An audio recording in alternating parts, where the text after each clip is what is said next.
Welcome to the Mirror Movie Universe. We're here with a very special episode, and look who's back! Nate! How you doing, Yes, dude? I'm still alive. Wonderful to be here. You look like you've just got back from an adventure in Costa Rica, like robbing a tomb or something with Indy. So we're glad to have you. I accept. Glad to be here. All right.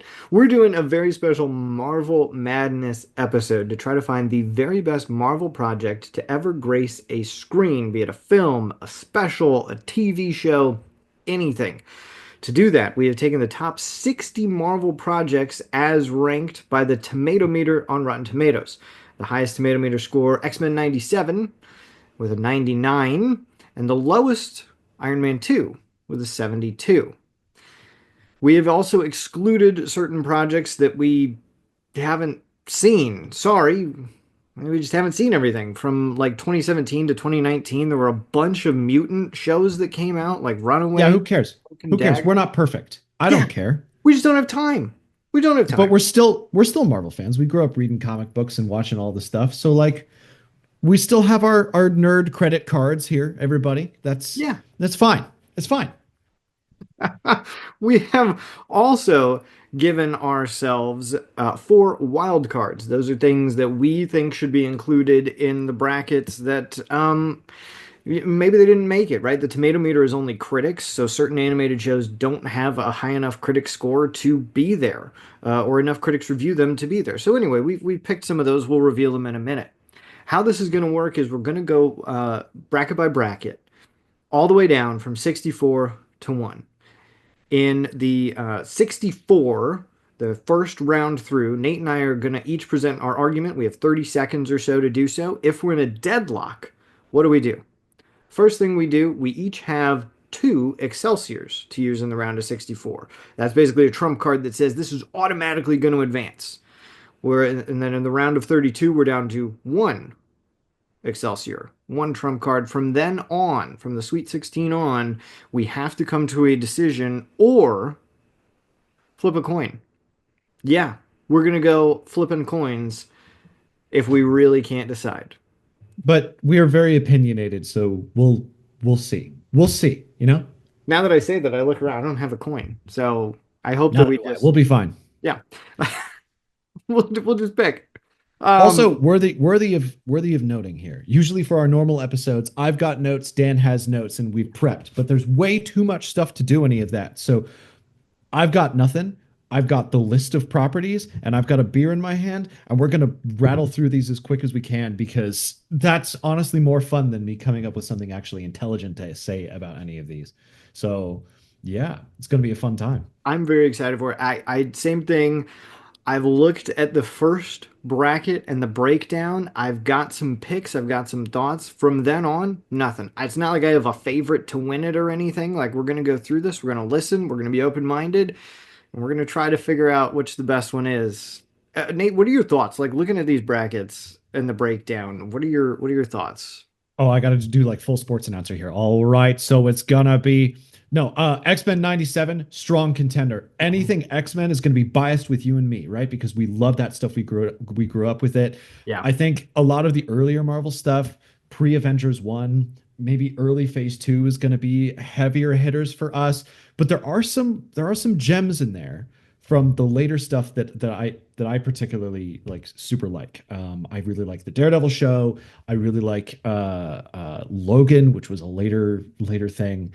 Um, Agent Carter and a whole bunch of like the smaller non-world ending projects in the later stuff. So like we could get surprised a little bit in here. But the heavy hitters are going to be early stuff, especially X-Men, Yeah. man, because we grew up with that more than almost anything else. So yeah, how do we even start this? Do we cue the intro or what? Let's cue that intro.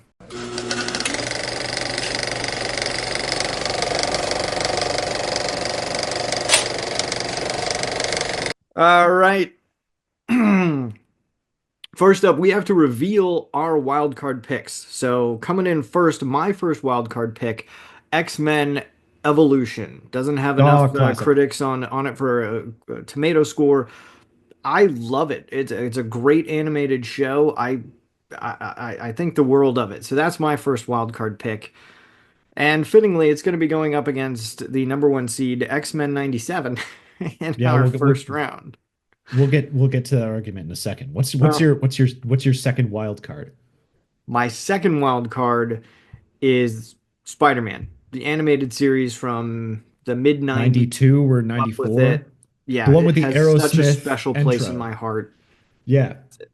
That's going to be going up against Spider-Man Into the Spider-Verse. So, Ah, yeah, crap. that's going to be fun. Um, yeah. What about you, Nate? Your My two wild cards. Yeah, first wild card pick, also a Spider-Man property. So this one's from the 80s. It's called Spider-Man and His Amazing Friends. Hmm. And it is a kind of a strange thing. They paired Spider-Man with Iceman from the X-Men and Firestar, who I think is like a shared X-Men Avengers property kind of thing. Actually Um, created for that show. Didn't exist really. before that, and she was so popular that they pulled that character into different stuff. Same, actually, going back for a second with X-Men Evolution, X-23, who's like big X-23. in the comics and all this Yeah. kind of stuff, she's in Logan, came out of that show. So that's one thing, right?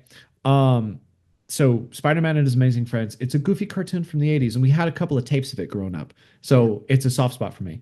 And then the other wild card pick, my second one, is Ultimate Avengers, which was a 2008 animated Avengers movie, which, if you watch it today, shares a lot of plot elements with the 2012 Avengers film. You've got like the Shatari aliens attacking Earth and all this kind of stuff. Huh. Nick Fury has got his eye patch and he's gathering up all of the Avengers. It's a similar-ish roster, but very interesting property because it came out right at the beginning of the MCU, not very good footing. It's just a time capsule to a point where Marvel didn't really have a leg of its own to stand on. So that's my second wild card.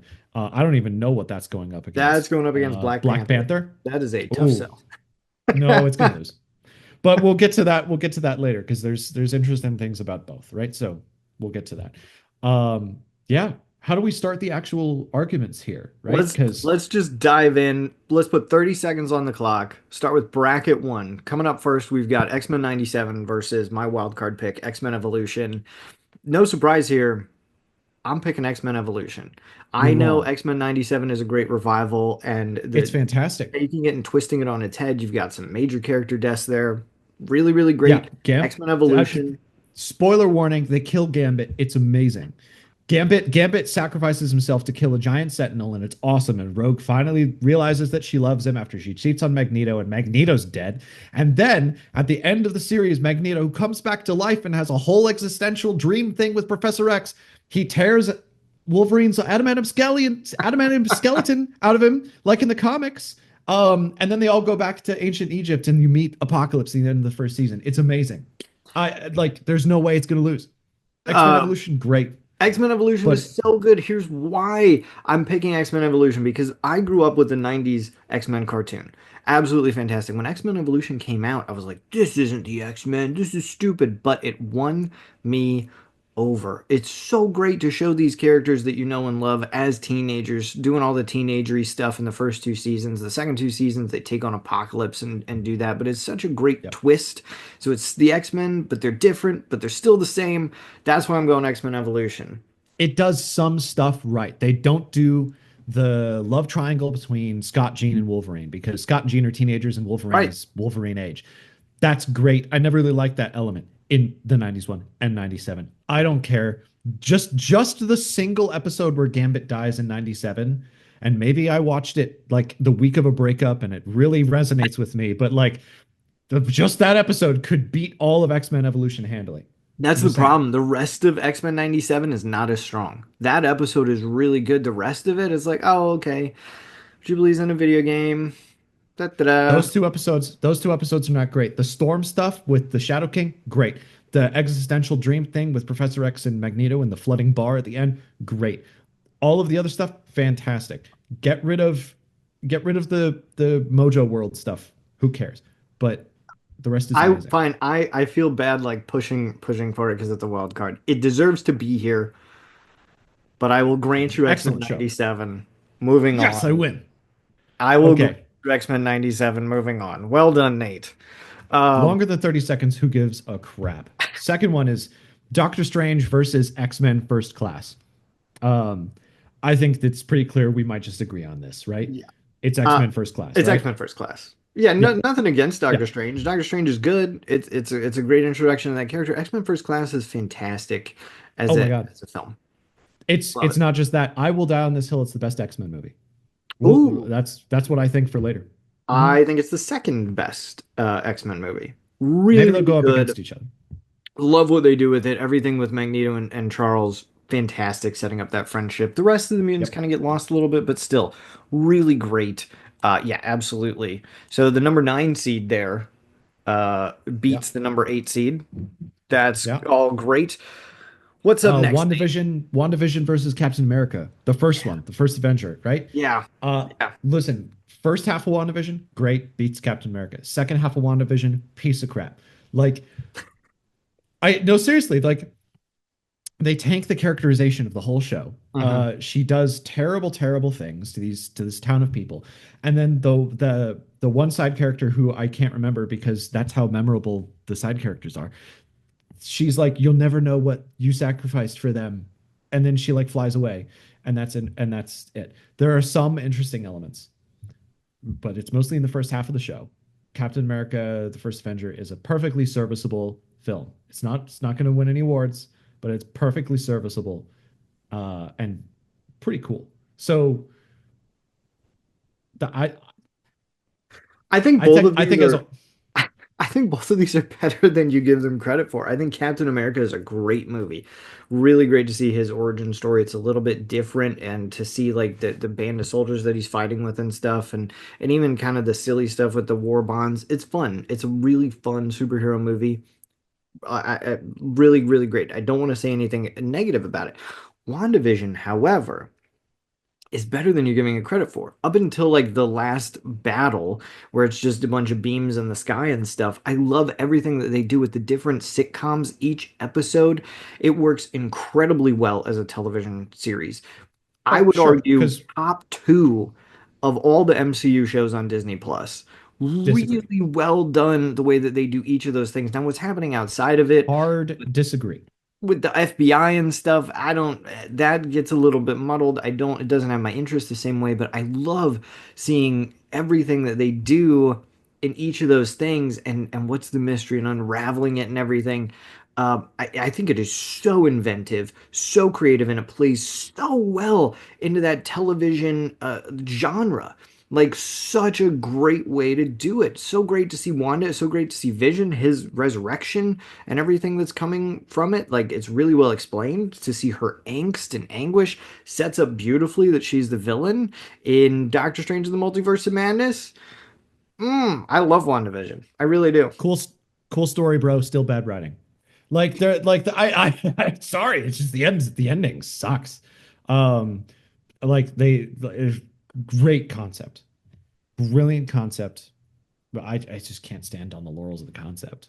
I just if you really want this one, if you really want this one, I'll give it to you.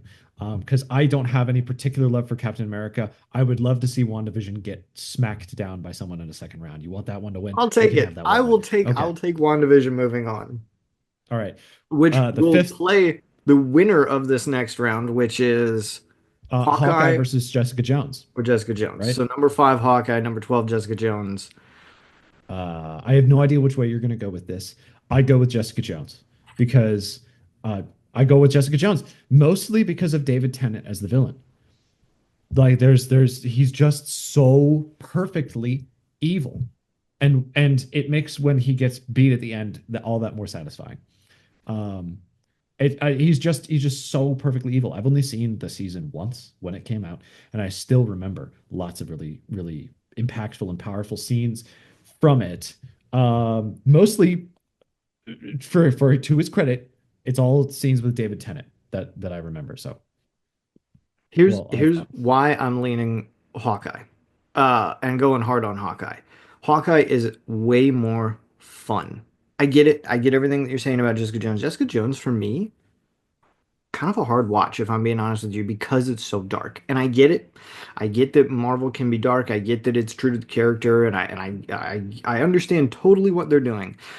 I'm just saying, Hawkeye, I will rewatch again and again. I love the camaraderie between Kate Bishop and Yelena.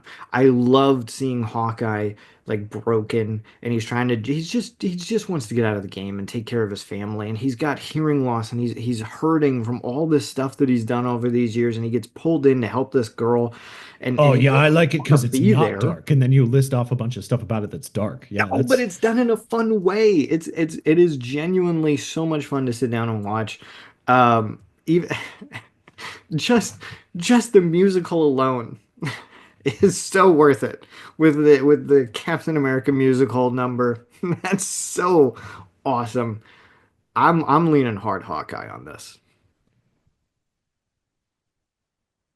if all right. I'll give you that Hawkeye is a more enjoyable watch, especially because I do still I have the same villain love for Vincent D'Onofrio as Fisk, Yeah. um, and and I can't give it an entire show just because of the villain. I like David Tennant a lot, right? Um, but we're not doing a Doctor Who list. We're doing a Marvel list. So I will accept Jessica Jones as a loss. However, you can give it to Hawkeye. However, um, it's too dark is no longer an excuse card that you can play when we hit Daredevil. That's Okay. not something you can do. That's Okay, fair. great. All right.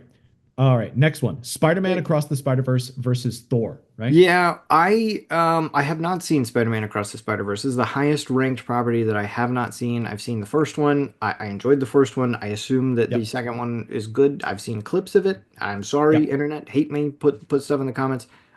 I'm still gonna pick it. Thor is good. Thor is incredibly memorable for Loki as the villain. Him and Thor Sure. together, like that whole dynamic works really well together. Sure, I don't care. I don't Like, think it's as good as Spider-Man Across the Spider-Verse. no, Thor's not good. Neither is Thor 2. We'll get there. But it like it I don't is think Thor 2 made the list. I don't think it's in the top 60. good. See, here's the thing. The most interesting thing about Thor is it was the after credit scene in one of the early Iron Man movies, and they're like, "Oh, we found him, sir." And they zoom in on the hammer in the desert, and you and me in the theater were like, "That's Thor." And I go to school, and I'm like, "Oh, they're making to make a Thor movie." And my classmates at school were like, "What are you talking about? Like, it's a movie about Iron Man. There's no other superhero." And I'm like, he's in comic books with other people, right? Yeah. They're probably going to do a whole Avengers thing, right? Because they said in the first movie, and no one knew what I was talking about. So I'll like the most interesting thing about Thor was the setup, and then the payoff is like, I do so think genuinely like Loki is great there. And I'm so glad they brought him back for Avengers. Like he's a great villain. Him and Thor are such good foils with each other. not But yet. Not yet. Not yet. They are later, but like not at this stage. So Across the Spider-Verse, great. It's well developed. It's fun. Great. I will give it to Spider-Man Across the Spider-Verse. I'm very happy with that. Speaking of Spider-Man, next run. You got What If versus Spider-Man. All right. I think we're also in agreement on this one. I'm We I'm are, pretty although I sure. think it's closer than people would imagine. I mean, I really do enjoy What If. I think that there's so much there that you can't do, and so much different things that you can explore, and characters get these moments that you can't get anywhere else. I really do love it a lot. I don't. The animation gave me a headache. I don't care. Like That's I fine. like You're no, no, no, so no, no. I negative. hate to be dismissive of it. And it's like, oh, it's interesting or whatever. The Captain Carter episode's fun or whatever. I don't care. It's yeah, Spider-Man wins. Tobey Maguire. This is Tobey Maguire Spider-Man. Just to be clear, Spider-Man, right? yes, this is the Sam Raimi, Tobey Maguire, Kirsten Willem Dunst. Dafoe. Yeah. Yeah. Yeah. Yeah. No, sure. Yeah. J. Jonah Jameson alone in that movie could just his scenes, like a little YouTube video of the 7 minutes of Spider-Man that he's in could beat What If. I swear to God. I don't hate it or anything. It's just it's not my shtick. So like, yeah. Yeah. Um, yep. Seven. Guardians of the Galaxy Holiday Special versus Iron Man 3. Yeah. Oh, this is a tough one, right? Um, I think uh, that Guardians of the Galaxy Holiday Special is way high. Just way high on the tomato meter from the critics. I'm going Iron Man 3. I think it's a great film. I know it's the 14 seed upsetting the third seed if it goes through, but I really do think it's a great film. It's Interestingly, they're both Christmas films. yes, they're Iron both Man, Christmas movies. they are both Christmas movies. Furthermore, I was there when Guardians the Galaxy Holiday Special was being filmed. There is a scene where they're somewhere in Los Angeles, and I was out with my friends, and like you could see across the street, like I saw the actor playing Drex and the lady playing Mantis. And I Wow. was like, oh, cool. And then I watched it and I was like, I don't care. So like uh Yeah. yeah, no, Iron Man 3 wins. Great. Iron Man 3 is Um, great. Guardians of the Galaxy Holiday Special is very Guardians, but it's not holiday enough. There's not enough there to make me say yes, better than Iron Man 3. yeah, a lot of people watch it and they're like, Kevin Bacon, ah, ha, ha, ha, and that's it. Yeah. Right? So, Avengers versus Deadpool 2 is the next one. Um, Um, this is good. So number six, Avengers, number 11, Deadpool 2. It's Avengers. It's the first team up. It's everything that all these movies have been building toward. I'm sorry, like I know that Deadpool has its fans. I get it. I get that X-Force is in it, yada yada. I'm all in on Avengers. Loki's the villain. Like, come on. Deadpool 2 is pretty okay. It did not do Cable that well. Cable's one of my favorite dudes. It's one of the reasons I love X-Men 97, right? So like, sure. There's one like fun part of Deadpool 2. I think it's Deadpool 2 and not uh, Deadpool and Wolverine. But in Deadpool 2, he goes back in time at the end to like across a bunch of different like movie franchises and stuff, and he shoots the Deadpool in X-Men Origins Wolverine in the head, just Nice. that guy walks out and he just goes bang and kills him. And then he goes back in time and watches Ryan Reynolds get the script for Green Lantern, and then he kills Ryan Reynolds, which is just that's fun. So it's whatever. Not enough to beat Avengers. It's a very well structured film, despite the fact that it's kind of schlocky and in retrospect now. But like, sure, give it to Avengers. Yeah. Love it. We have made it through the first bracket. How do you feel? I am not particularly upset about any choice. There were two close ones. WandaVision and Captain America. I didn't care about either one of them that much. Yeah. But it was close in how much I didn't give a crap. And then Hawkeye and Jessica Jones, I begrudgingly gave away Jessica Jones. Yeah. But we'll be fine. We'll be fine.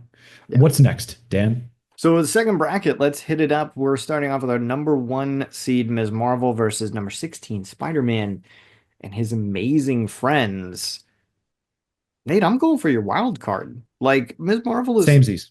is great. I think the critics are way high on it, man. Like I really do. It's a fun introduction to that character. It's great to show, like the teen struggling with things and the torn between family and superhero and everything. But They say the word mutant. It's whatever.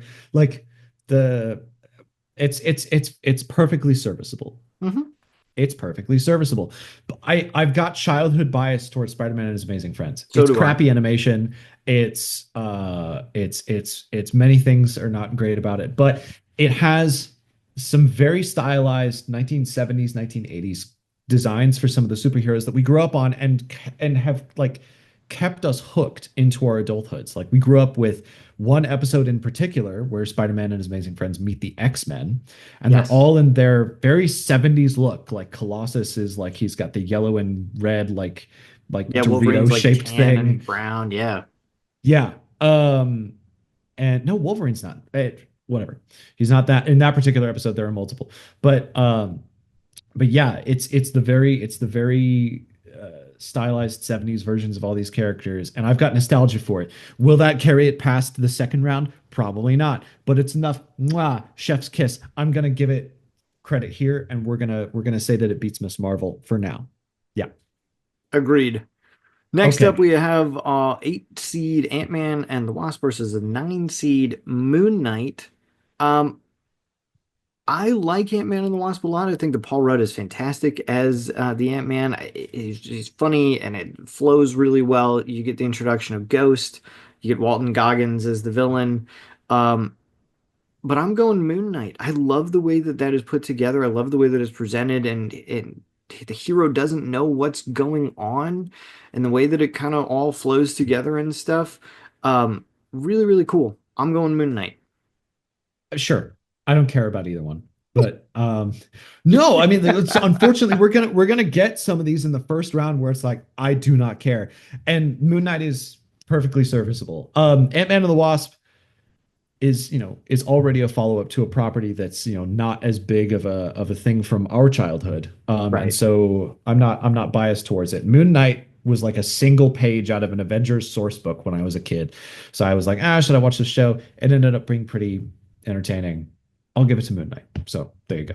Well done. Yeah. Next Next up, is yes, yeah, Spider-Man No Spider-Man No Way Way Home Home. and Guardians 3. Uh yeah, clear winner, Spider-Man No Way Home. Yeah, Um, I agree. I think the Guardians of the Galaxy Volume 3 really moving everything that Rocket is going through. You get some fun moments, obviously, because it's a Guardians film. I think that there are some tonal missteps in there. I think that it gets too like in your face dark. Um, and it makes it difficult to watch. It's like you walk in expecting a lot of fun, and the subversion of expectations, I mean, it works. It throws you out of the moment, but it also throws you out of being, into the movie. Instead Hmm. of like thinking about what the character is going through, I'm thinking in the seat. I'm thinking about the directors and writers making these creative choices. And um I'm not just sunk into the film. It takes me out of the narrative. So Spider-Man No Way Home, for all of its like cool fan servicey stuff, sure, I think it wins this. Absolutely. I agree with you 100%. It's a great movie. Tom Holland is great as Spider-Man. It really, really good. All right.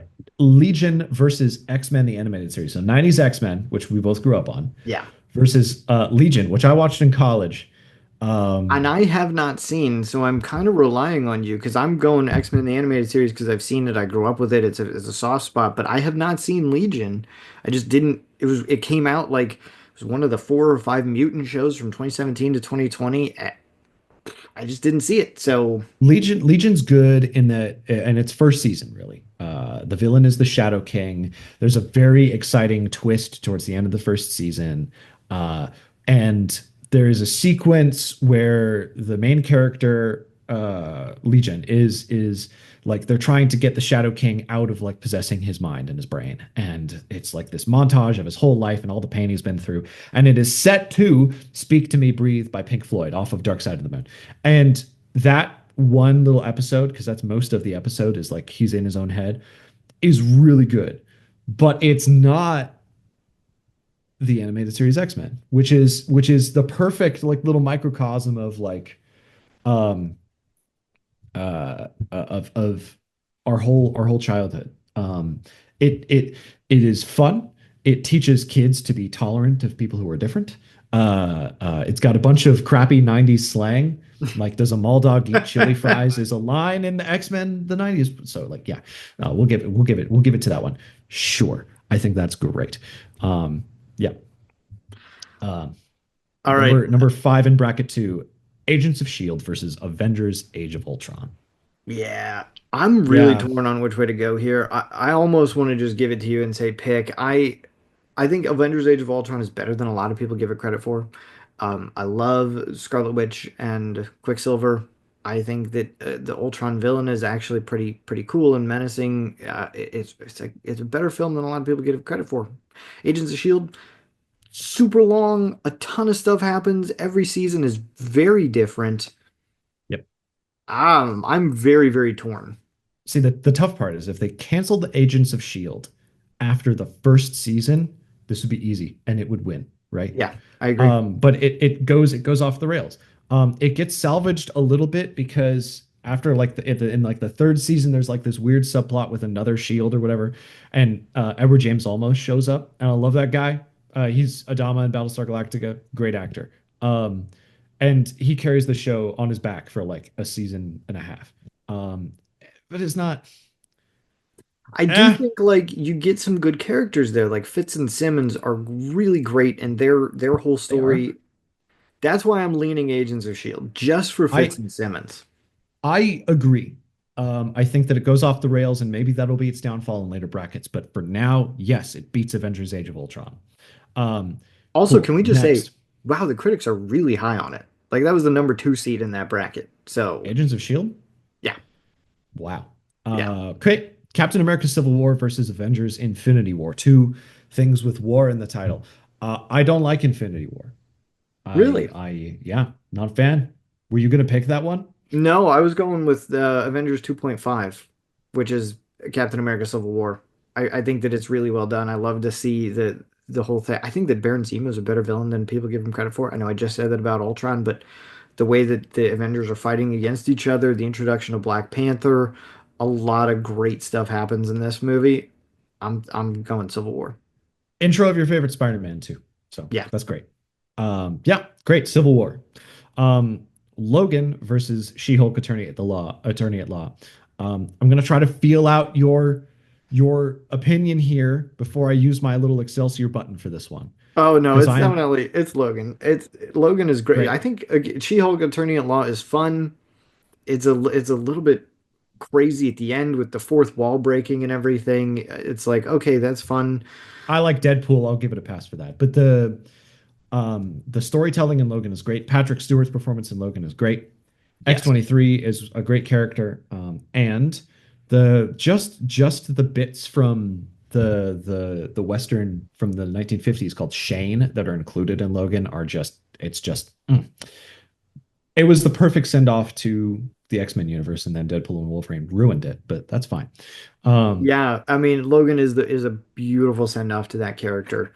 mm, Um, I agree with you 100%. Like no contest, absolute blowout. It wins by a mile. Great, cool. Next, Big Hero Rounding out, 6. yeah, ending Big up Hero 6 bracket two. versus Flappy Bird and the Cold Shoulder, right? Or Falcon and the Winter Soldier. Um, what do you think? I I watched Big Hero 6 in preparation for this, and I really enjoyed it. I went in Mhm. knowing nothing about it. I went in like not having any idea of what was going to happen, no idea what the property was. I thought it was really, really enjoyable. And maybe knowing nothing about it was kind of nice because I know a lot about Marvel stuff, and it was like a breath of fresh air to go into it and just be like, "What is this? Wow!" I was kind of blown away. It's very Disney, but it's got my vote. Uh, I will Excelsior on this one for Flappy Bird and the Cold Shoulder. No. Yeah, I think Are it's the best Marvel TV show in existence, It is and we will not at probably. all. It's 100% just a setup for how he becomes the Captain America. And I haven't even seen the new Captain America with Harrison Ford as Red Hulk or whatever. I don't care. I think it's great. It's all of the stuff I like. It's all the stuff. It's not, I don't view it as a setup for Captain America 4. I view it as a follow on to Captain America 2, Winter Soldier. Um, it's got all of the elements I like. It's got all of the espionage, all of the intrigue. Baron Zemo, like you said this yourself earlier, he's a He is great an villain. underrated villain. This kind of ruins it for me. That makes him into a joke. And Big Hero 6, I love because the hero and the villain literally have the same motivation. They have both lost someone, and it motivates them so well. It's such an intriguing plot device. But you have Excelsiored it. Yeah, no, Nothing Big that I Hero say 6 is will change your great. mind. So, Big Hero 6 is great, but I have to pass Flappy Bird and the Cold Shoulder out of the first round. I feel like I would be doing my favorite show, and I'm the only person I have ever met with this opinion about this show, and I love it to death. I mean, I've met many people who are like, Loki's the best thing ever, WandaVision's the best thing ever. Like, there's nothing wrong with it. Flappy Bird and the Cold Shoulder, and I will keep calling it that. I think is the best Marvel TV show. oh my gosh. um, with possibly one exception, which will come up in a couple of rounds. I am But so very disappointed, but okay. yeah, we I have will two swallow Excelsiors, that. right? Each we Yes, have two two each. Excelsiors each through the round of 64. I'm looking ahead and I'm like, I don't even know if I'm gonna have to use mine. We'll Oh, see. I might on one that I care about that's coming up. So we'll see. We'll see. Okay. I had to protect that one. I'm going to protect something else. But the next one is two Spider-Man properties. It's your wild card Spider-Man animated series, and Into the Spider-Verse is the other one. Yeah, so my wild card of the 16 seed, Spider-Man Into the Spider-Verse is the number one seed. We're on to bracket three. Yeah. Um, Listen, Spider-Man animated series is awesome. yeah. It introduces so many things that we classically think of with who are associated with Spider-Man. It takes a little deviation. They spend like a season and a half where he fights a Spider Slayer robot every other episode. Yes, it does.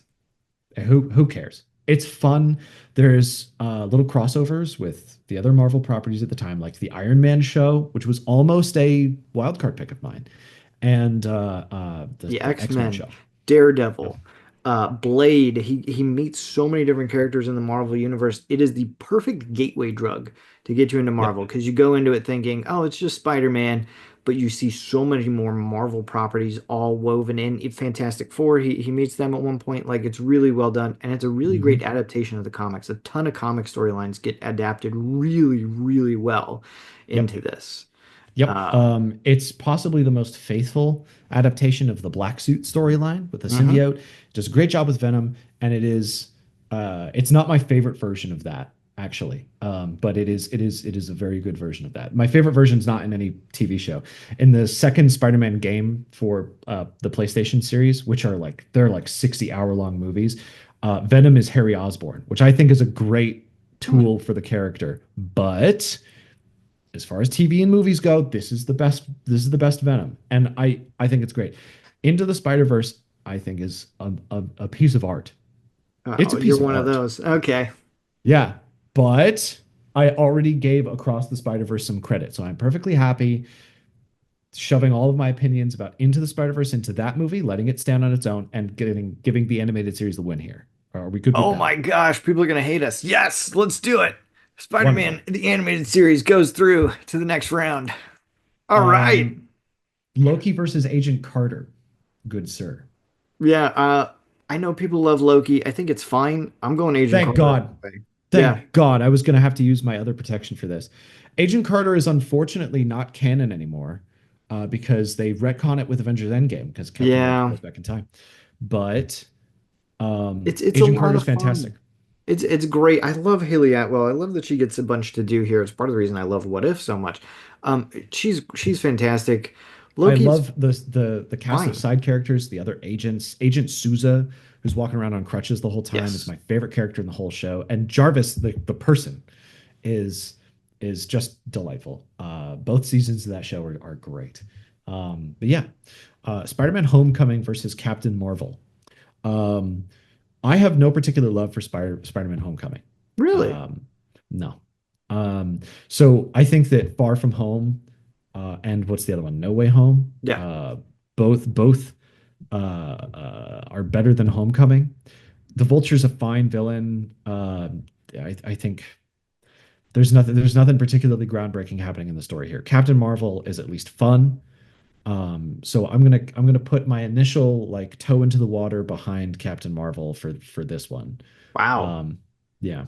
Also, I I've had a crush on Brie Larson since I was like 14. So I'll give you Captain Marvel. I'm fine with that. I think Spider-Man Homecoming is great. I thought for sure we would pick it, but um I agree with you. Like it's Tom Holland is great as Spider-Man. It's a great Spider-Man movie. The Vulture's a mhm. good villain.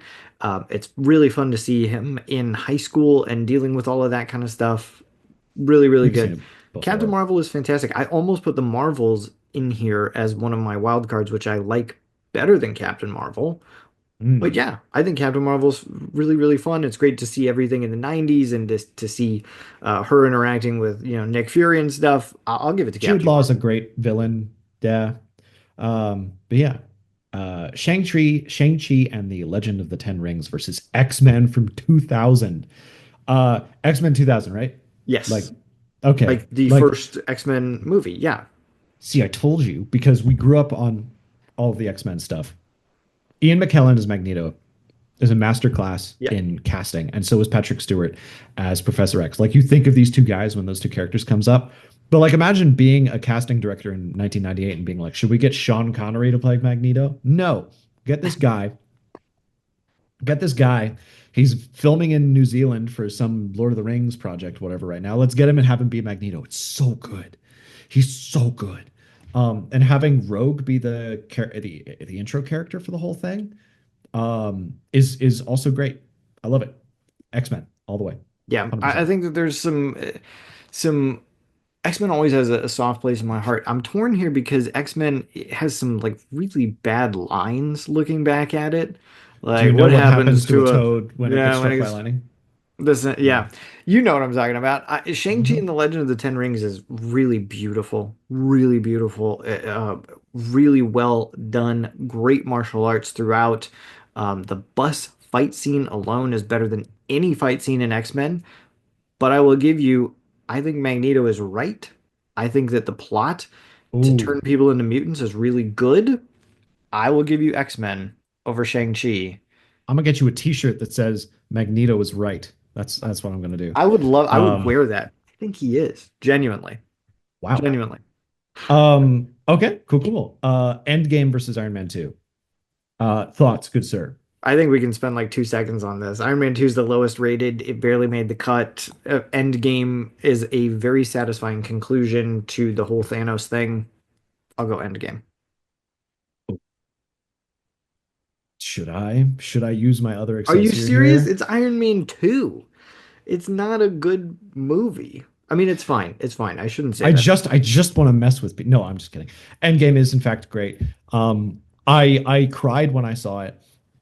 The part like I said, when we were talking about Iron Man 1 going into Thor or Iron Man 2 going into Thor, right? When I was a kid and I realized that we were starting to expand the universe and they're taking, I'm like, oh my God, there's continuity between these Right. movies. They're doing this for me, the super nerd out there, who didn't have any friends in middle school. Um, that felt like it all came full circle when Captain America picked up Thor's hammer at the end. Yes. It was like Beautiful moment. a very cathartic moment. So I will give it to Endgame, even though Iron Man 2 is my personal favorite Iron Man movie, and we can talk about that later. But Endgame beats this one. Winter Soldier Iron Man versus 2 is your Guardians. favorite Iron Man movie? That's Yeah, insane. no, it's really good. I like it a lot. Um, It's the I same. like it a lot. But he has the bird. I love my bird. Yeah, we can get you. Yeah, it's a bird. It's a parrot. Look, it's a really nice bird. Oh I my, don't speak Russian. I oh think my it's fun. gosh. Um, all right, Captain America: Winter Soldier versus Guardians of the Galaxy Volume 2. Listen, Guardians 2 is the best Guardians movie. I have a thing for the second. I have a thing for the second in a thing. Volume 2 is great. I cried at the end with Cat Stevens' father and son. It's uh, I don't know. It's actually a really impactful and heartfelt story. The humor doesn't overcook, and it's really nice. Captain America: Winter Soldier. Despite the fact that in high school I got stood up on a date to go see that thing, and I watched it by myself. It is still my favorite Captain America movie because it's all of the spy stuff and the intrigue and all of that good stuff. So like, yeah, Winter Soldier beats Guardians 2 for me. I just love it a lot. Yeah, I agree with you 100%. I love the spy stuff. It's done so well. It's great. Black Widow particularly shines here, I think, Yeah. as a role that has not, like, was not that good in Iron Man 2, but really gets to shine here. Yeah, Yeah. I'm going Winter Soldier all the way. Great. Thor Ragnarok versus Deadpool and Wolverine. So we're going goofy stuff, right? Yes. Um, Deadpool and Wolverine was I watched it in a theater and it was awesome. There were great moments. I had just seen the Gambit episode of X-Men 97. Gambit's in it.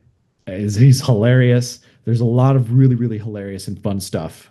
There's a montage where Deadpool goes to find Wolverine, and he goes through a bunch of different universes of Wolverine to find him, and he runs into all of the ones that from the comics that we've seen. There's one with a stump hand from the Apocalypse universe that we've seen in the 90s comics that we read. Um, but the best part of Deadpool and Wolverine is not in the actual movie.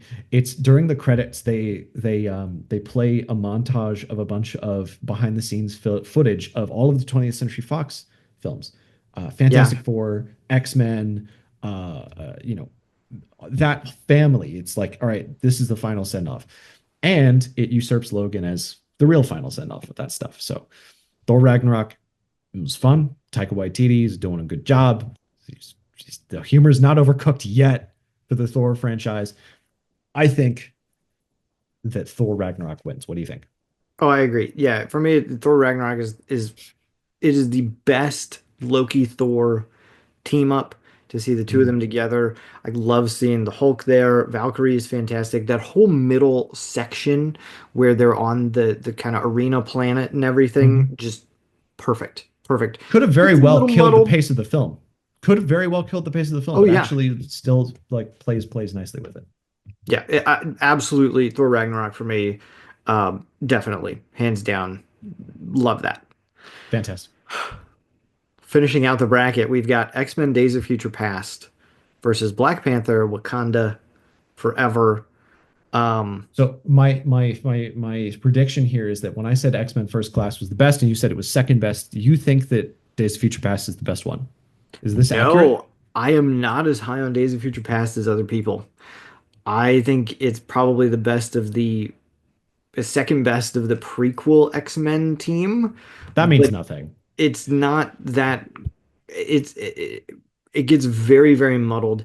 I know that there's the Rogue cut that has a ton of more stuff, but Who cares? that's I the don't stuff care. that I wanted to see was that cast doing more and less of, the back in time stuff.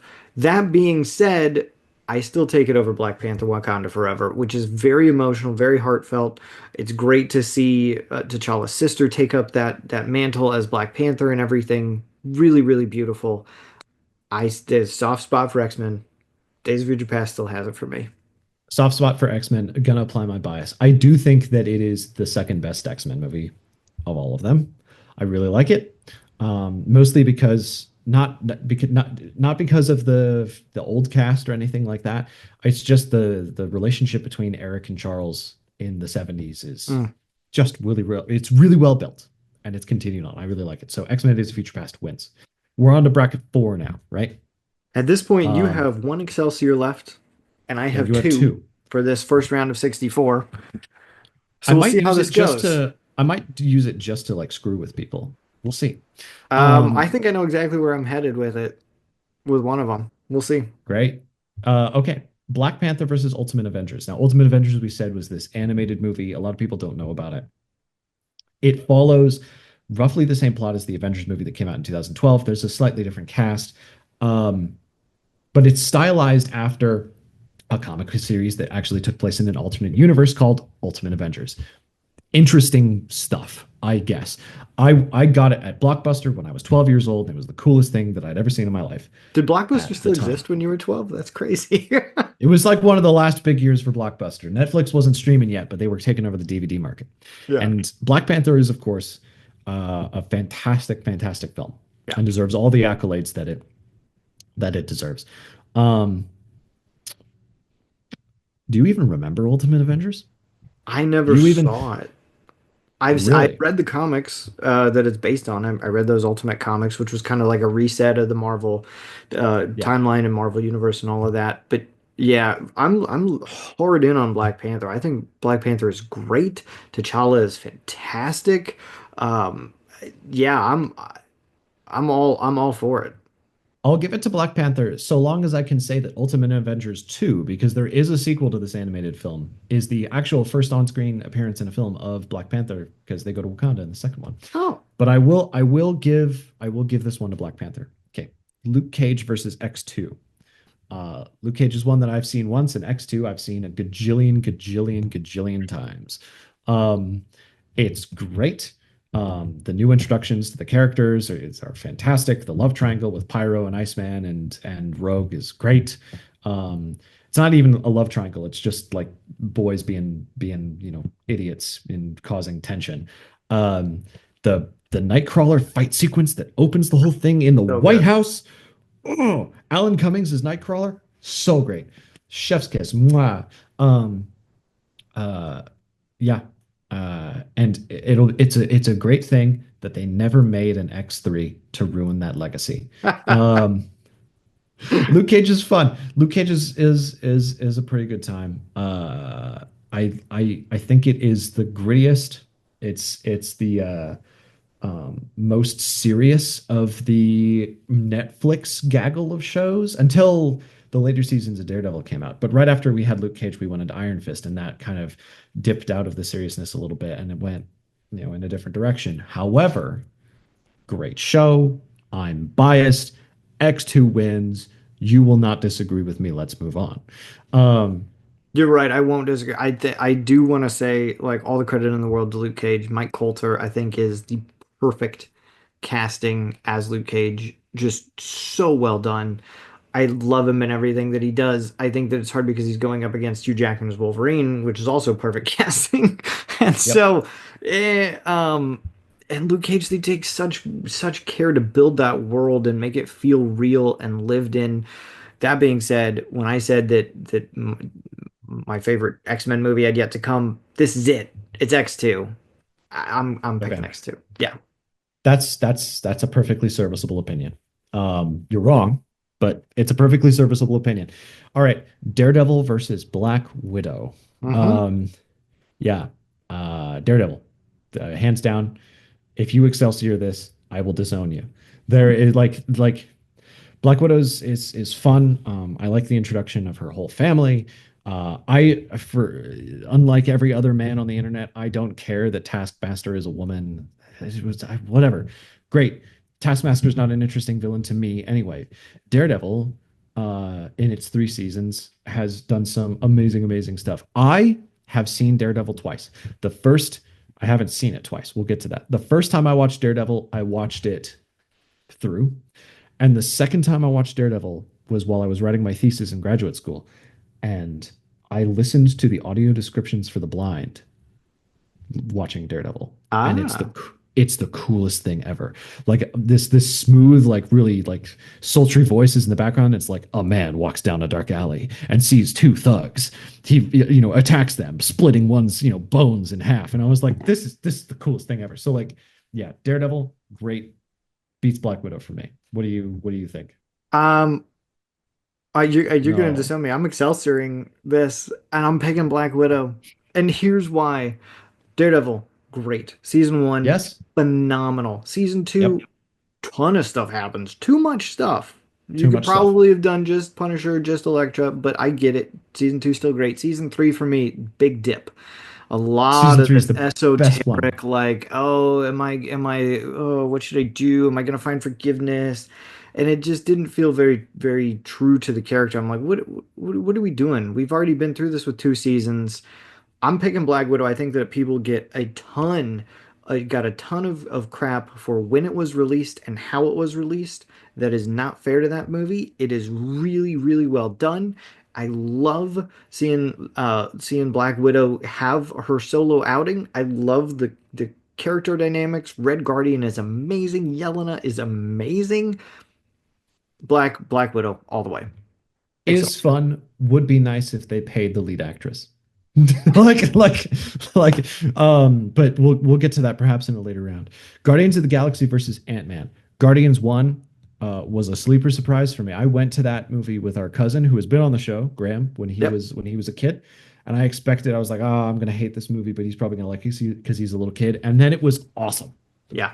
Like Ant-Man I saw, the next year, and I was like, that was when they started to overcook the humor a little bit. It was a little bit too stylized. Guardians, they have the jokey jokes going, but every frame of that still reads like a comic book, and that's something that the earlier Marvel movies really did really well. Is like you could take sequences out of the movie and be like, this is where the comic panel would be, and this is what I would see if I was reading a comic book and it was drawn. So yes, Guardians 1 is my pick here. What do you think? Yeah, I'm with you all the way 100%. Ant-Man is great. Paul Rudd is phenomenal as Scott Lang. I like the humor in it quite a bit. But Guardians, like you said, sleeper hit. Really good. I love the character dynamics of everything. I went in not knowing very much like you and absolutely fell in love with it. And it worked really well having the whole like, oh, it's one of the Infinity Stones and everything building towards something. So yeah, I'm gonna give it to Guardians 100%. Yep. Speaking of building towards stuff, Iron Man versus Doctor Strange Multiverse of Madness, right? So Doctor Strange Multiverse of Madness kicks off like this new phase of MCU where it's like all of these different universes, right? Yeah. Neat, I guess. Iron Man 1 is what started this entire thing. I mean, all the X-Men movies and Spider-Man movies that existed before it, but Iron Man 1 was there's something about it. There's something that it's almost a time capsule of a simpler time in Marvel. And I remember seeing it, leaving before the end credits. And then a family member of ours, like one of our uncles, was like, yeah, you see Nick Fury at the end? I was like, I know who Nick Fury is. He's that comic book guy. Yeah. They put another comic book guy in a movie because there were no crossovers, at that point. Um, so yes, I will give it to Iron Man out of these two. That's my opinion. Oh, You can't 100% disagree with agree. me. I'm holding a kitten. No, 100% agree. Iron Man is phenomenal. It's got everything that you've talked about. It's got heart, maybe a little bit of a weak villain, sure, but the character arc that Tony Stark goes through there is really, really beautiful. And I love the ending because it sets the tone for everything that happens after that when Marvel is just like, we're not doing secret identities. And guess what? They don't from here on out, with the exception of Spider-Man. Spider-Man. No Yeah. secret identities. He stands up at that press conference and he says, I am Iron Man. And that was a breath of fresh air for everything that had come before. And this is a secret identity. You got to keep it safe and blah, blah, blah. And he's just like, we're done with that. Reset button. This is new. Iron Man all the way.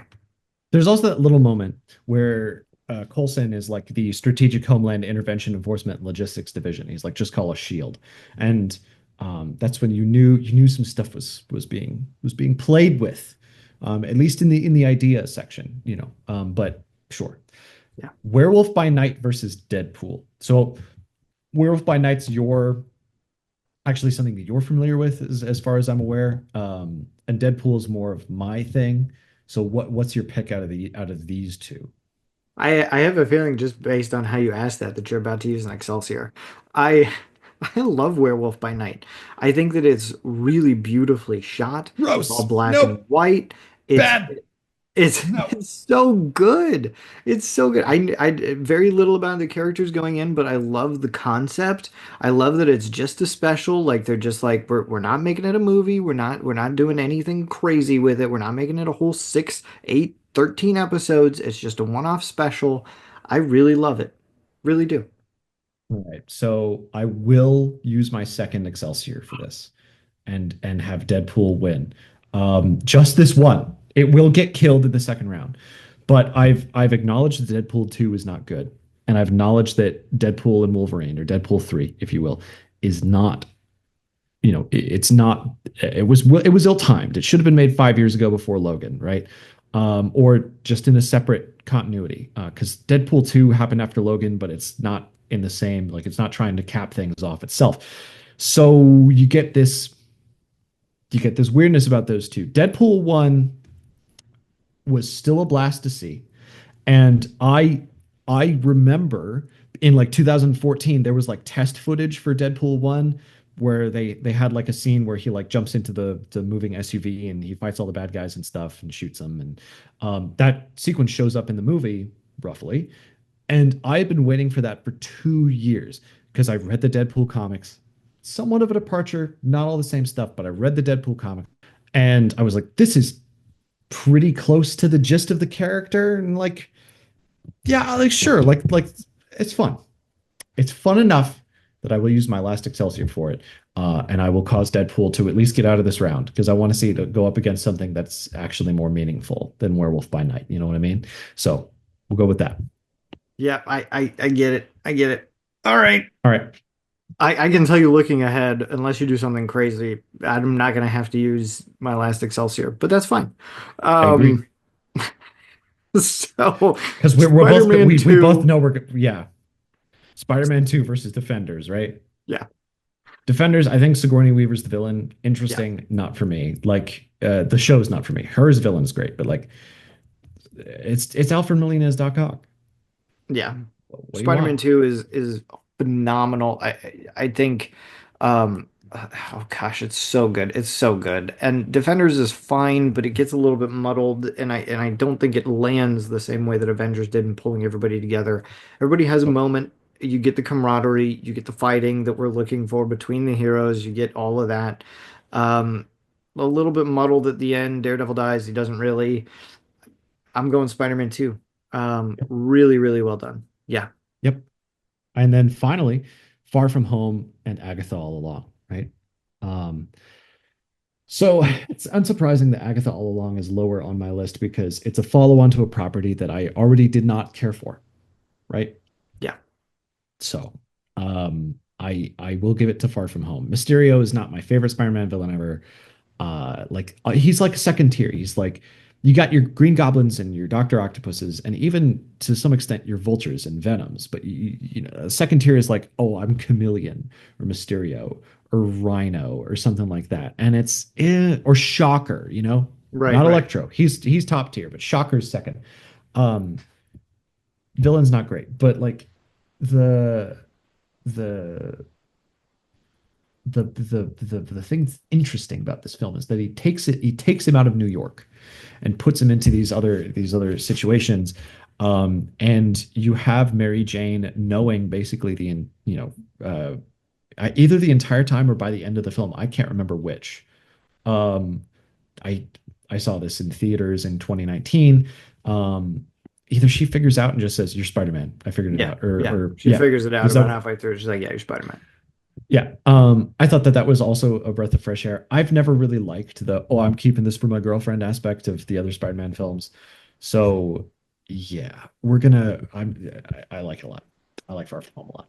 So, Yeah, I yeah. think Agatha All Along starts out really intriguing. It starts out with that same kind of concept where she's doing like the whole detective TV episode thing, but that last one episode, and then I don't. It doesn't resonate for me. The whole thing was just trying to get her power back. Okay, fine. Spider-Man Far From Home. Yeah, I agree with you. Really great film. Love the whole Spider-Man Mary Jane thing. Um, I have some qualms with Mysterio, but it's enough to get it past this round. 100%. Sure. Yeah. All right. So we are now past the first round. What does that mean, Dan? So we are taking a look at the best Marvel property. We have gone from 64 down to 32. This could be anything television, it could be anything movies. We've got some wild card picks in here. Everything else is ranked and rated based on the tomato meter of where it stands. What did you think going through that first round? Like any surprises for you? Anything that you're torn up about? I think nothing that I'm torn up about. I think that people will get mad that Big Hero 6 did not make it past. People love Baymax. And so we I'm might get hate mad that mail. Big Hero 6 didn't make it out. I'm so disappointed. Yeah, sorry about that. We'll get hate mail. People will be upset about that. People will probably be upset about Loki. They're probably, into that. Um, and I think that our X-Men bias shows. I Oh, think it yeah. does. Yeah. Yeah. All But right, yeah, going into what's this round next? of 32, same thing. We've got 30 seconds to make a decision between the two of us. We have one Excelsior, that's our trump card, each for this round to push it through from the Sweet 16 on. However, that is gone. So we're going to kick it off with the number one seed, X-Men 97, against the number nine seed, X-Men First Class. Oh, damn it. Where do you land? It's my favorite X-Men show versus my favorite X-Men movie. Um, and I, as much as I love X-Men 97 and as much as it means to me as an adult, um, I want to see X-Men First Class go further. And I will give it to that. And I hope you agree. I do agree with you. That just the scene where Xavier unlocks that memory of Magneto having like a Seder meal with his family is so Mhm. beautiful and moving and such a shocker to have in a superhero movie. Mhm. Incredibly powerful. That scene alone takes it for me. That beats Gambit's death in X-Men Sure. 97 if I'm just going Sure. based on that. So I will, yeah. What clinches it in my mind is it is my favorite villain death in any film, but we'll talk about it in the next round. We'll talk about that in the next round. Fair. What's next? So next up, we've got WandaVision versus Hawkeye, two MCU Disney Plus shows. Based on what you said from this first round, I can kind of see where you're leaning. Um, I'm gonna guess that you'll take Hawkeye over WandaVision. I will take Hawkeye over WandaVision. Again, if it's the first four episodes of WandaVision, hands down, great show. But if it's Hawkeye, as an entirety versus WandaVision as an entirety, Hawkeye wins. Um, there's something to be said about being able to write an ending, and you know that's starting to matter here. So yes, I will take Hawkeye. What do you think? Yeah, I'm with you 100%. Hawkeye, I think, is incredibly rewatchable, and while I enjoy a lot of moments from WandaVision. I'm never gonna sit there and like binge the whole thing. Hawkeye, though, I'll sit down and binge it. I love it. It's so fun and captivating. I'm just like, yeah, go, go, go. Like it's the only MCU Disney Plus show that I've rewatched multiple times. I love it. Interesting. I haven't rewatched any of them multiple times. Not none of the Disney Plus. Oh, I've done the Netflix ones, and I've seen Agent Carter like 3 times. But yeah, keep going. awesome. So next up, we've got Spider-Man Across the Spider-Verse number 2 seed here against the Mhm. number 7 seed, which is Spider-Man, the movie. Sam Raimi, Tobey Maguire, Willem Dafoe. Oh damn. Oh, I have to give it to Spider-Man the movie. I hate this. I hate this because Spider-Man Across the Spider-Verse carries with it into the Spider-Verse, and I said I was going to argue for it, but against Spider-Man the movie, um, I Willem think Willem Dafoe Dafoe is is such an underrated villain as the Green Goblin. Like really, really well done. You've got the kiss in the rain. So that iconic. I'm is going Spider-Man.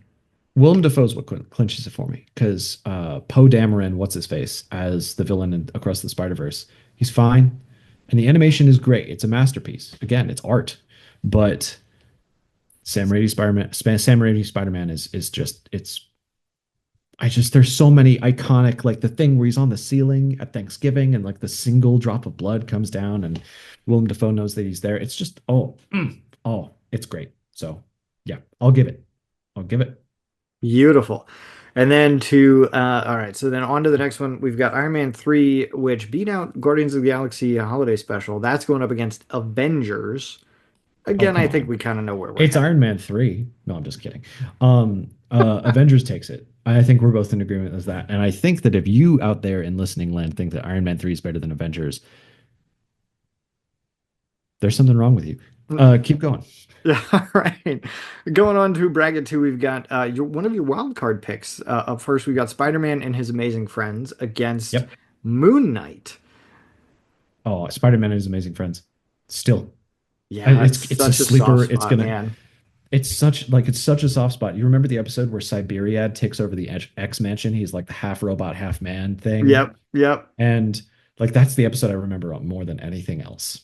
I had I think like 3 episodes on tape, and I'd catch it on TV sometimes, and like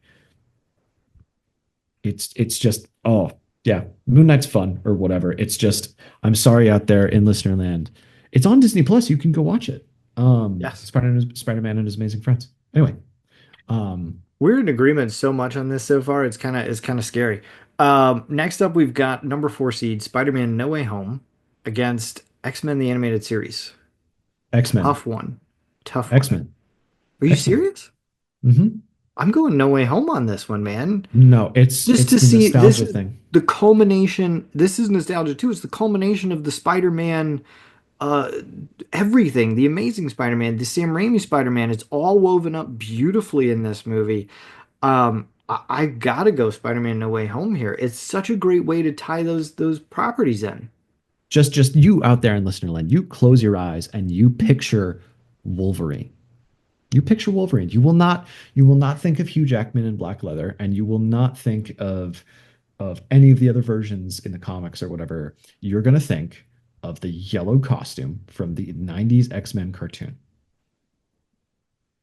That's what There it is means. no way that X-Men the Animated Series can beat Spider-Man No Way Home. I'm sorry. Spider-Man No Way Home is the best of the Tom Holland Spider-Man films I by far. think yes. Such a great like bringing everybody together. Um, I'm gonna do it. I'm gonna blow my Excelsior here and trump card it and say Spider-Man No Way Home But they moves on. overcook the All right, fine. Fine. Fine. Fine. I'll have complaints about it later. Continue. Oh man, I'm like worried that I blew it too soon. All right, number 2 seed here, Agents of Shield against number 7, Captain America: Civil War. Oh, tough. Agents of S.H.I.E.L.D. again, first 2 seasons. I gotta say, Agents of S.H.I.E.L.D. has my favorite Stan Lee cameo as well. He plays like an old man on a train in the first season, and their cover story, the agent's cover story is like Simmons or Fitz or somebody, whichever the one the girl is, Yeah, and Coulson are Simmons. sitting in a car, and she's like, he's like, she's pretending that he's her alcoholic father and all of this kind of stuff. And Stan Lee walks down the aisle of the train car and he's like, "This is your chance to do better. I'm Stan Lee," and he walks away, and it's great. Um, so as a whole, Agents of Shield goes off the rails in a way that Captain America: Civil War kind of keeps its feet. As much as I love it, I think I'm gonna have to give it to Civil War. I'm Um, right I there have with to. you. I'm right there with you. Agents of Shield is super fun. And yeah, there's a lot of stuff that changes season to season, and you get some questions about how does it fit into the continuity, which for better or worse are there. The questions are there. I'm going to Captain America: Civil War. It's a really great showing of what you can do in these movies. Even though it's a Captain America movie, they pull in absolutely everybody. Love it, love it, love it. Sure. Civil War moves on. What's up? All right, rounding out this bracket two and getting us halfway through the round of 32, you get Logan against Captain, or not, blah, blah, blah, Logan against Falcon and the Winter Soldier. Logan against Flappy Bird and the Cold Shoulder. Logan Yeah, wins hands down. yeah, right I there with wanted you. to, and I think that it might have been a fight between Logan and Big Hero 6, but Flappy Bird and the Cold Shoulder, as much as it is a personal favorite of mine, Logan is beautiful. Um, uh, and I cried. Came out March 12th, 2017, I think. Don't look that up, internet. But yeah, I can tell you exactly where I was sitting in the theater when I saw it. It was beautiful. Love it. It It's is a gory, it's really violent. beautiful film. I agree. Um, Logan. Yep. Great. No argument there Next. from me. All right, moving on. We've got my wild card, Spider-Man the animated series going up against your favorite, Agent Carter. Agent Carter still wins. I still Um, say the animated series. Are you kidding me? It is the perfect introduction. It's such a great. If you were to just say, take a Marvel comic and turn it into something that you can put on the screen, that's Spider-Man the animated series. It's just a perfect translation. Copy paste. Agent Carter is so it has a soft spot for me in several ways. I love the 1940s aesthetic in general, not just in the show, but in general. Like it's my thing. My jacket that I'm wearing right now for the people who are watching this video is from 1943. I have a soft spot for it. I don't know if I want to use my Excelsior, but under protest, I will admit that Spider-Man is very influential. And listen, if Haley Atwell was in Spider-Man the animated series, it would win 100%. But no, um, yeah, yeah, we'll give it to that one. Oh my Uh, gosh, I know that that hurt you. I appreciate it. yeah, I All just right. Agent Sousa. He's such a good character. He's so cute. I know. Anyway, No, it's so it is. It's a really fun, really well done. I mean, if both of them are fun, and animated series is such a soft spot for me. sure, Agent Carter is incredibly fun to watch. sure, okay, All okay. right. Next up, we've got kind of two sleepers that made it through. We've got Captain Marvel versus X-Men. Oh, the first X-Men, The first first X-Men. X-Men. First Yeah. X-Men, yeah, Yeah. and like I'm glad we're both in agreement. We don't have to say much. Magneto was right. Um, Yeah. yeah, Still gonna put that on a shirt. like all even like the lamer parts of the first X-Men movie are still really cool. Like like Toad as a villain. Like why'd you pick Toad? But they picked Toad and cast Ray Park, who plays Darth Maul, to Yeah. do a bunch of cool like acrobatics and stuff. So even like the parts where if I was describing this movie to you and you didn't know anything about it, there's a villain named Toad, it would still be like even the lame parts are actually cool. You know what I mean? So yeah. I First wouldn't go X-Men. that far, but it beats Captain Marvel for me. Yes. Sure does. Sure does. Next. All right, kind of a tough one here. You get Endgame, Avengers Endgame versus Captain America and the Winter Soldier. Number two versus number seven. Winter Soldier wins. Winter Soldier wins. Winter Soldier wins. Are you serious? Yes. Endgame again is the perfect wrap up to everything that has come before, all the films, everything setting up the whole Huh. Infinity War, everything. I don't care what phase it's in. It is the ending. It is beautiful. You have a Tony Stark. I am Iron Man with the snap. Um, Hmm. it's so absolutely it couldn't be better. The Let me Russos, the way that they approached it to give every character a moment, they were like, if you're gonna go to this movie and you have a favorite character, we're gonna give that character a fun moment in this so beautifully I balanced. suppose that's fitting because Winter Soldier is also the Russos, I think. Yes, it is. Um, Yeah. but here's the thing: the Captain America Winter Soldier, when he's going on the run from a rogue agency inside the agency he knows, it's the same as this movie called 3 Days of the Condor from 1973 or five. I think it's five. Um, and there's this CIA analyst who goes on the run in New York City, and he has to survive for 3 days while the CIA is hunting him down. And it's so similar to Captain America Winter Soldier. And the main character in that movie is played by Robert Redford, who's the bad guy in Captain America Winter Soldier. So there's a bunch of like little connections to this An film, and it's one of my entirely favorite things. forgettable bad guy in Captain America and the Winter Soldier. That's Robert Redford. I don't care. The surprise moment when they snipe Fury through the window, and then they kill off his character, and that's the only character kill off fake out that I'm comfortable with in the entire MCU. Um, Hmm. and you're going with Endgame? I am. I'm still high on Endgame. Endgame Mm-mm. deserves the win. Maybe psychologically, I have unfinished business because I did get stood up on a date my senior year of high school to see this movie. But I'm going to Excelsior this one, and I say that Winter Soldier beats Avengers Endgame. Yeah, that's right. I did it because it's not universe ending stakes. It's just the like the political intrigue of it is just great. I think it's awesome. Even like the weird sci-fi elements of it are great. Like the we'll talk about it later. But yeah, what's next? All right, and then we get our number three versus number six here. Thor Ragnarok against X-Men Days of Future Past. I'm going Ragnarok on it. I have some problems with Days of Future Past. It's a great film, but I don't get enough. I said this before. I don't get enough of the original cast in there, and I get too much of the new cast and everything. That's why I'm leaning Ragnarok. I take it from the opposite direction. Not that I think that Ragnarok will lose because I'm going that direction, but I don't get enough of the new cast versus the old one. And the movie really it suffers for both of us because it's trying to be two things at once. Yes, it is. Um, and my favorite thing about these new cast movies is the relationship between Charles and Eric, which is why Apocalypse and Phoenix are not on this list because they dump that completely. Um, so yeah, Ragnarok for the things that are not great about it, and for the things that it is not as good as Days of Future Past. It is trying to be one movie and Mhm. not two. So I will give it to it. Sure. Yeah. Go. What's next? All right. So up next we've got, oh man, tough one. Number one seed Black Panther versus number nine seed X2. Um, I know that we love um, X-Men movies. I'm leaning Black Panther.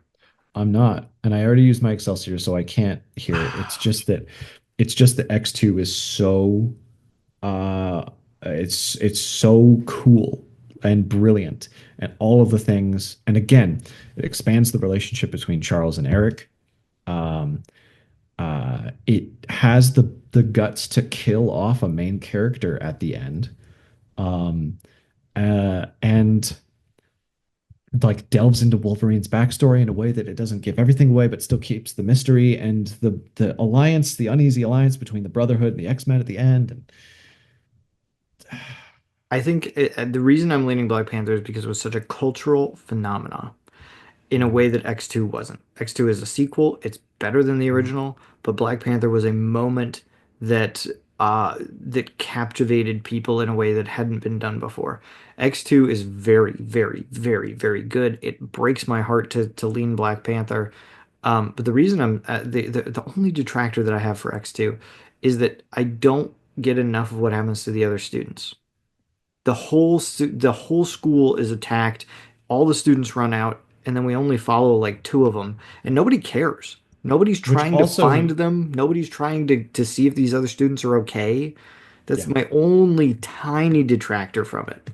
because you have to follow Wolverine because he's the main character. Right. Which is the problem with a lot of the X-Men movies. They spend a little bit too much on Wolverine. So yeah, okay. Black Panther can beat X2. I will give you it's a cultural phenomenon and all that. but that's an excuse you can use once, right? Um, I'm so running out of so excuses. no, not an excuse, but like it's a benefit of argument that you can use once. Yeah. And it won like I that's why I haven't, put into, oh, it won X many Oscars, or it was like this influential more than once per thing to my memory. So we'll keep it there. Yeah, what's next? So up next, we've got Black Widow, which I used in Excelsior on last round, Hmm. and Guardians of the Galaxy. Oh, Guardians still. Yeah, I'm Um, I'm with you. I think Black Widow is a great movie, but Guardians is such a phenomenal team up film. Yeah, it's it super fun. shouldn't. I think what clinches it for me is that everything about Black Widow should work. It had a huge known cast of a bunch of people that I really love. It had that dude from Stranger Things.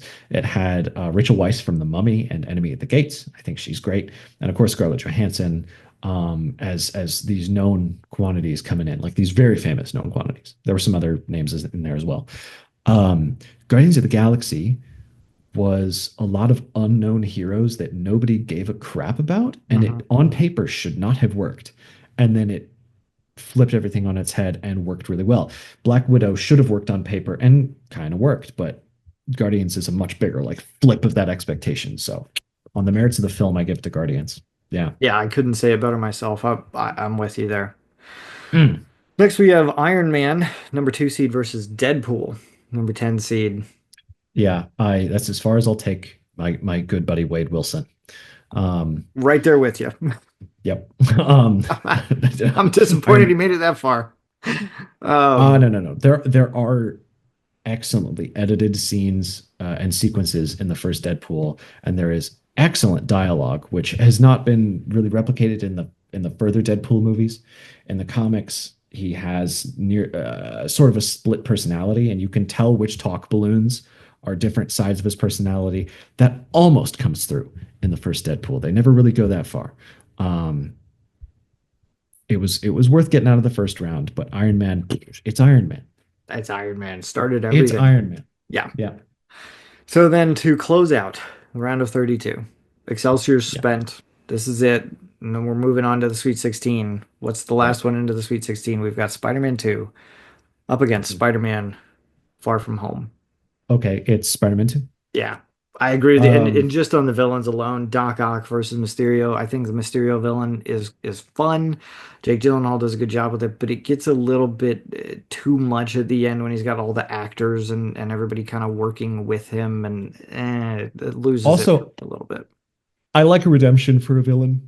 And Alfred Molina as Octavius, sort of coming around right before he dies at the end is fantastic. Yeah, I think it's great. Also, you have Tobey Maguire saying "pizza time" as like a meme that pervade the cultural zeitgeist. That's not a reason for it to win here, but I think it's just fun. So, Spider-Man 2 wins. Okay, Agreed. Well, that brings us to the great. end of the round of 32. How do you feel? Um, I feel actually pretty good about the quality of these picks. Like if you asked me to pick like top 15 Marvel movies, I'd probably end up some or Marvel properties, I'd probably end up somewhere in here. There are some sleepers still. I think Amazing Friends is still on the list, It is. which we'll see where it ends up. But yeah, I feel okay. What about you? I feel good. I feel good. I do. I feel like knowing how we got here helps because if I just presented this list to somebody, they'd be like, "What are you talking about?" But it's not a ranking, it's a bracket, and those are very Yeah. different things. There's So, no way that in a ranking Spider-Man and his Amazing Friends would get anywhere near no. this cream of the crop at the top. But what's the No. first of the round of 16? All right, so we are headed into the round of 16. We started with 64. We whittled down to 32. We're down to 16. We are out of trump cards. This is just us, two brothers, debating the best Marvel property that's been on a screen. Film, special, the specials are gone, and or movie. Film, movie, or TV show. This is what we're left with. So to kick it off, and I know which way you're going to go, and I'm going to go the Mhm. same way. You have X-Men First Class versus Yep. Hawkeye. Nope. Like I did, yeah. Um, Hawkeye, neat. He's deaf now. Everybody. Oh, geez. Oh, it's Wilson Fisk. It's Vincent D'Onofrio. It's Wilson Fisk. Isn't that cool? Yeah. I'm gonna count to three, and I'm gonna move the coin. Is No, is it's is X-Men First Class. I agree. it's X-Men Hawkeye's First super Class? fun, super rewatchable. X-Men First Class is a really beautiful film. We've talked about how it sets up really well the whole thing with Magneto and Professor X. It's There's X-Men Origins Magneto is what it is. and there's some really And fun stuff even with the yellow and blue costumes and stuff. Like, yeah, I'm Mhm. going First Class all the way. Yep. Next one, I'm looking at it. It's really tough for me. It's the Avengers versus Spider-Man. Oh Oh no. man, that is so So here, tough. um, the Avengers is the best of the Avengers. The first one is the best Avengers movie. Spider-Man, the first Spider-Man, is arguably the best Spider-Man movie, but Spider-Man 2 might edge it out, right? Yeah, The Avengers is a big old risk, as is Spider-Man. They're so even they're so on. even. So many iconic moments that I can think of from both of them. Willem Dafoe, knowing that he's Spider-Man at the end as he's dying, and then you've got like the Um, Avengers with the Hulk. Is like I'm always angry. Like you, yeah. so Oh, I well don't care about that scene. But done. here's the thing about Spider-Man. Willem Dafoe's little monologue against the mask that he wears in the film Yes. is really it's scary, like and dark and brooding and really cool. And you know this from our Indiana Jones episodes. I like it when the villain is killed by his own hubris. Mm-hmm. Mm-hmm. So, on the merits of things that I've said before, and the fact that I am morally consistent, I'm going to say Spider-Man beats Avengers. See, I was leaning Um, Avengers. I really was. The only thing that kind of taints it for me, and it shouldn't matter, but it's Joss Whedon. And that's kind of tainting it for me a little bit. That's the only the kind of negative that I can think of about that film. I think that each character is really well balanced. The introductions of everybody is really handled really, really well. Loki as the yeah, villain is I think better than Thanos as a villain.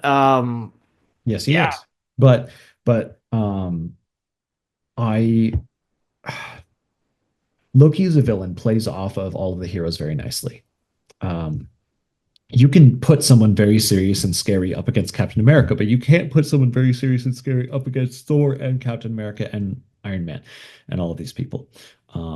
Your villain has to be a little bit chewing the scenery, crazy but not scary. And so, like, I just get more of an emotional punch um, from Green Goblin, and I get that from him being a father figure in the film. He's the only father figure in the film because Ben dies, and Peter Parker doesn't have any parents, so he has this mentor mentee relationship on the human side, and then on the superhero side, there's this conflict. So it's just a better story. It's a better story. oh So I'll give it to man, that. I'm so torn here. Avengers did the team up first. Nobody knew if it would work. Nobody knew if we could pull it off. They did it first. They did it beautifully. I'm so torn with Avengers here. I kind of want to flip a coin because I am the more you talk, I get the argument, but I also see the good that Avengers did. It's a Fine. You really flip a coin if it makes you feel better. You go find a quarter and flip a coin. But I will know that Spider-Man's better. We'll say that. oh man, I can't flip a coin. I will give you Spider-Man, but in my heart of hearts, I still believe Avengers should. Here's the thing, I'm looking ahead too, and I'm like, we're gonna wind It's up with just like eight Spider-Man and Spider-Man X-Men movies at the end of this. and X-Men. Fine. Actually, just to keep it just I no. Just to keep it the bracket with some contention, we'll keep Avengers in. I've Okay, got Spider-Man 2. We'll keep Avengers in. That's what we'll do. That's what we'll that's do. fair. I will take it gladly. I agree, very, very close, but I'll go It's a Avengers with it. dumb reason to have it continue on, but it can continue on if you want. That's fine. Yeah. All right, next we've got Spider-Man and His Amazing Friends against Spider-Man No Way Home. Spider-Man and his amazing friends, obviously.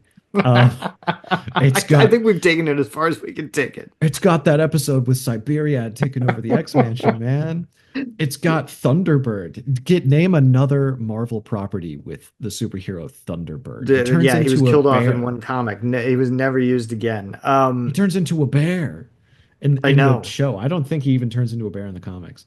Um, no, it's No It's Way No Way Home. Home. Yeah. It's No Way Home. Yeah. Um, That's probably the easiest one we have here. yeah. Uh, all right, next. Captain America Damn it. Civil War, which you fought really hard for against I Logan, did. which is your like perennial favorite. So I'm curious to see how you go on this. Oh no. You set this up on purpose because you know that both of those would. It's that's It's just how really, the really bracket hard. fell, man. That's really, really hard because they both take inspiration from films that I really like, Hmm. in film history. Um, I already talked about 3 Days of the Condor for Winter Soldier, but Logan, of course, takes a lot of inspiration from Shane, Which they show and clips also of. Yeah. and also a little bit from a 2006 movie that I know that you've seen. I don't know what your opinion of it is, but Children of Men. Yeah. I It's love it. basically it's X-Men meets Children of Men. I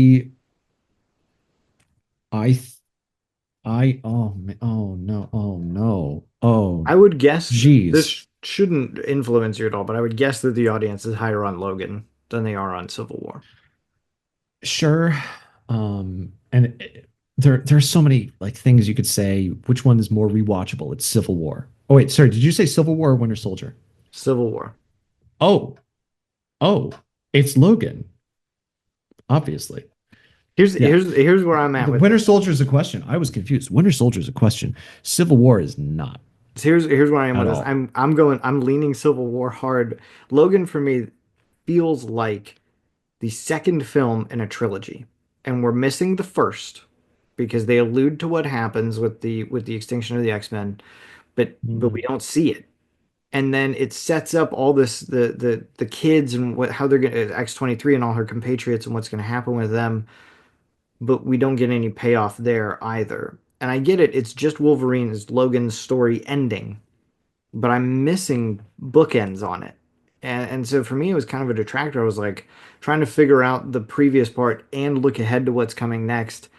Beautiful. Patrick Stewart's death is as Charles Xavier is just absolutely heart-wrenching. Um, Hugh Jackman's death as Wolverine, absolutely heart-wrenching. The stuff with the kids and stuff, a little bit too, I don't know, it felt a little out of place. A lot of unanswered questions. How did they get there? There were no adults. And then Huh. they're like, it ends with there are no guns in the valley. But they took tissue from the I can't remember his name. Calypso, who can track Mhm. mutants. So they're gonna Yeah. keep coming for the kids. So are there Fine. no more guns in the valley? Does Canada just automatically protect all mutants? A lot of questions. That's why I'm leaning It's so it, it's poetic and I cried is all I'll say. But here's the thing. The only way that I will agree to Civil War, begrudgingly, so we don't keep arguing for 10 more minutes, is, and we will because I love Logan a lot.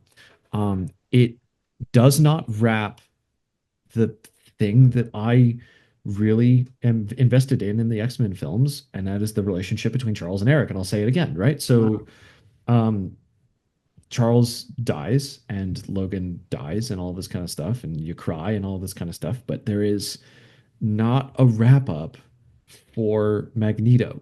Um, and he shows up in Days of Future Past, and there's that thing in X3 where he loses his powers and he gets them back and all this kind of stuff. So, like, his character is kind of up in the air. And he doesn't have to be a main character, but you could have some kind of bookend for him. And this, what was supposed to be the final cap on the whatever. So, fine. Take Civil War away with the win here. I begrudgingly agree. I'm shocked. I'm sure that we'll get destroyed. I can't wait for the audience to sound off about how terrible we are for that. So Under protest, send your hate mail to Dan and not to me. we look forward to Um, your comments. yeah. Oh my goodness. All right. Spider-Man the animated series. I actually feel bad about that. Like I kind of want to undo it. That's how bad No, about it I feel. it's done. But I get extra points for first class when it comes through again. We'll just say that. Um, So, all right, next up, Spider-Man the Animated Series against X-Men, the 2000s X-Men.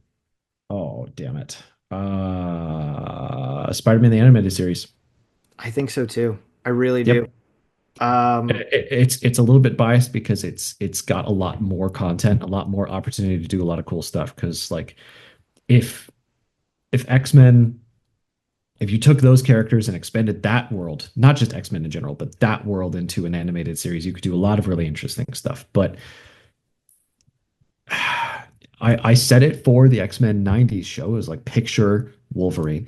If I told you to picture Kingpin or picture Mysterio or picture Doc Ock, you're going to, with the exception of maybe Doc Ock because Alfred Molina is so great, hmm, you're gonna picture the cartoon character from the 90s show. yeah, So yeah, that one, yeah, obviously. I'm with you 100%. I think, yeah, it's the animated series for me. It's the only animated show we have left on here. And it's really, really good. I'll take it. Okay. What's next? Next, we've got Captain America: The Winter Soldier against Thor hmm Ragnarok. This is the one. So I mixed them up. This is the one that's based off of 3 Days of the Condor. Yeah. Um, it's Winter Soldier still. That is, if you ask me what my favorite MCU movie, not all of the other ones, but like my favorite MCU movie, it's going to be Winter Soldier. Um, it's great. It's great. Um, this is not this is not a reason for it to win, but at the same time as the guys that were making Winter Soldier were doing that, they were they were making the TV show Community. And when they were making Community, they did a scene on Community that spoofed the elevator scene where he gets into the elevator. He's like, "Does anyone want to get off?" Um, I don't know. It's really good. But I said something about it before. The sci-fi elements in it that are weird and wacky are still done really cool. I think that they're really interesting. The idea that the German scientist from the first Captain America is preserved by the United States government on punch card computer decks from the 70s in like this in like this like almost hellish existence in this bunker under this thing like that feels that like it's just so good. It's I know that people don't like that. They think that's a campy part of the film, but I do. And I really like Winter Soldier a lot. Um, Yeah, I'm yeah. with you there. I think Ragnarok has issues with my favorite part is the middle act. Hands down, it's beautiful and fun and so cool. And then the ending with the destruction of everything and Hela and Karl Urban is kind of wasted. Yeah, I'll give it to Winter Soldier. I think that the best part of Ragnarok is when it chooses to actually be serious and not serious in like a the world's gonna end kind of way. But um, Odin's death is like really Yes, instead of very having Hera heartfelt. kill him, like he just kind of like goes away, like turns to dust. And I think that that's like a really beautiful and powerful thing. And Anthony Hopkins is great as Odin. It's one of the better parts of the other Thor movies. It's great. It's fantastic. I'll give it to you. I'll give Winter Soldier the win. Yeah. Not begrudgingly, wholeheartedly. It may be the furthest pure MCU movie that we have here, and I have no problem with that. So, yep. All right. So we've got Black Panther versus Guardians of the Galaxy next. Number one seed, Black Panther. Number five seed, Guardians of the Galaxy. Actually, this fourth bracket is absolutely stacked. We're left with the number one seed, number five seed, number two seed, and number three seed. So really like heavy hitters here. Um, where are you leaning? Guardians versus Black Panther. Yeah.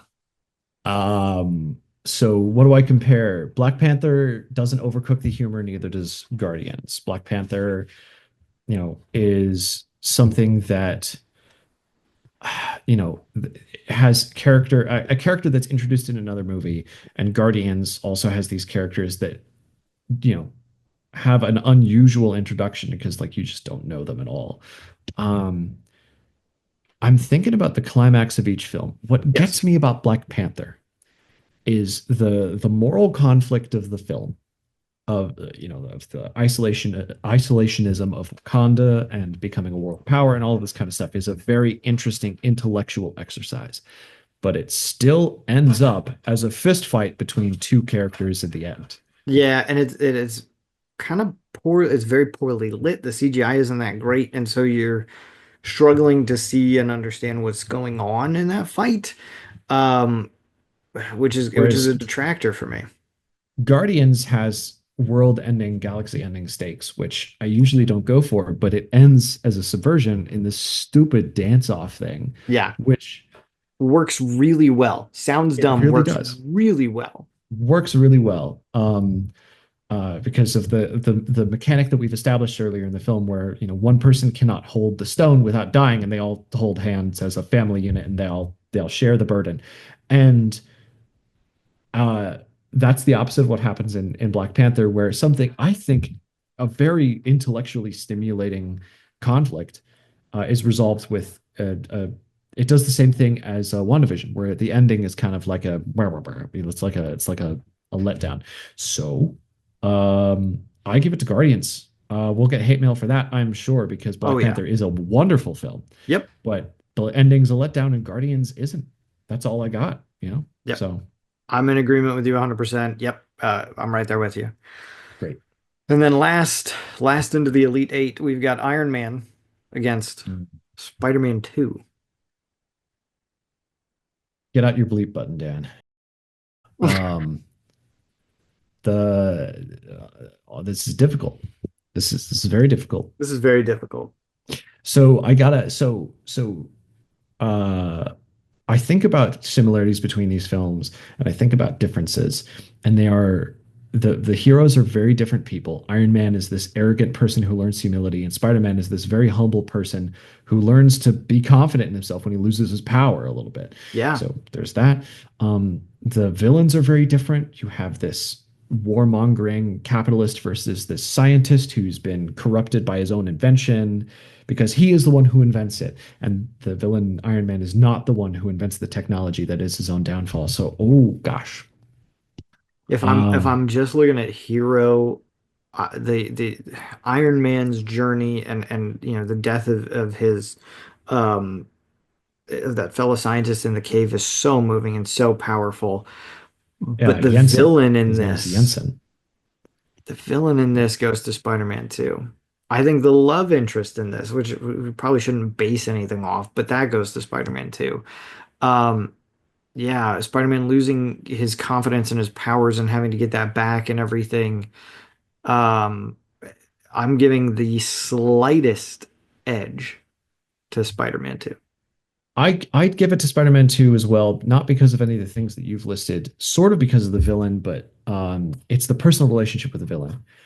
They have this sort of explanation in Iron Man that's kind of like a tell don't show, where him and Obadiah Stane have an almost father-son, mentor-mentee relationship, but it's not really like it's like, hey, I got you pizza. But he's still kind of an arrogant prick. Spider-Man 2, like Doc Ock, Otto Octavius at least, is Peter Parker's hope for like a better future. He's kind to him in a way that a lot of other people weren't, except in the science world, except for Norman Osborn, who is dead, and so he's reeling from that loss. Um, and you also have this relationship between him and Harry Osborn, James Franco on the side, because he's like, Spider-Man killed my father and all this kind of, it's more emotionally complex. Yeah, I have to give it to that. All right. All right. down to the Elite Eight from 64 Great. down to 8. How are you feeling? I actually, We're I feel horrible about Logan. I feel like I should get, I almost want to just undo that and put Logan through just for the, uh no, because we're a little bit X-Men heavy. But I will and Spider-Man heavy, but I will also tell you that Civil War will not survive.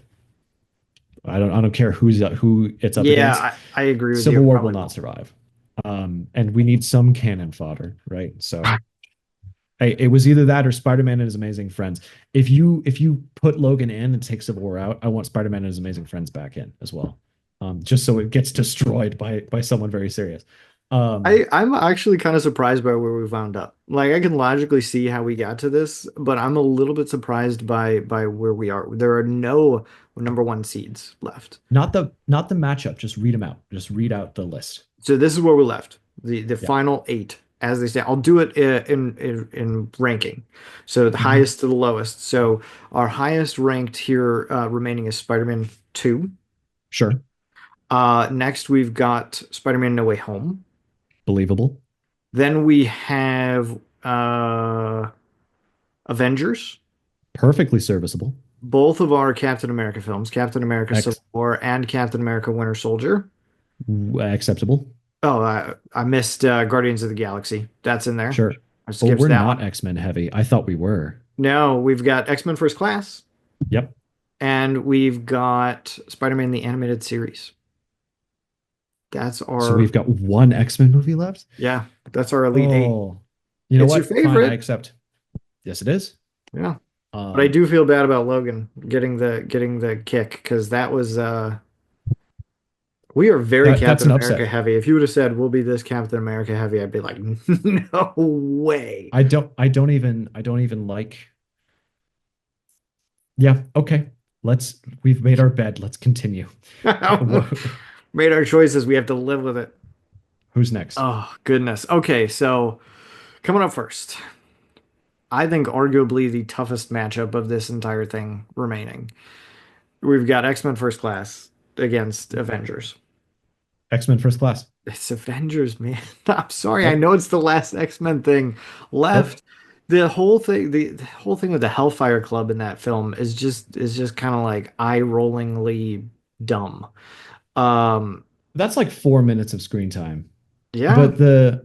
But it's like they're leaning in. I get it. They're leaning into like the 1960s, like James Bond, like spy, overly done spy stuff. But like there's every time I rewatch X-Men First Class, I'm surprised because like, oh my God, this happened in this movie. This is awesome. I forgot about this. They do a whole like CIA mission into the Soviet Union in 1961, and I forgot about that. And I rewatched the movie. I was like, oh my God, this is awesome.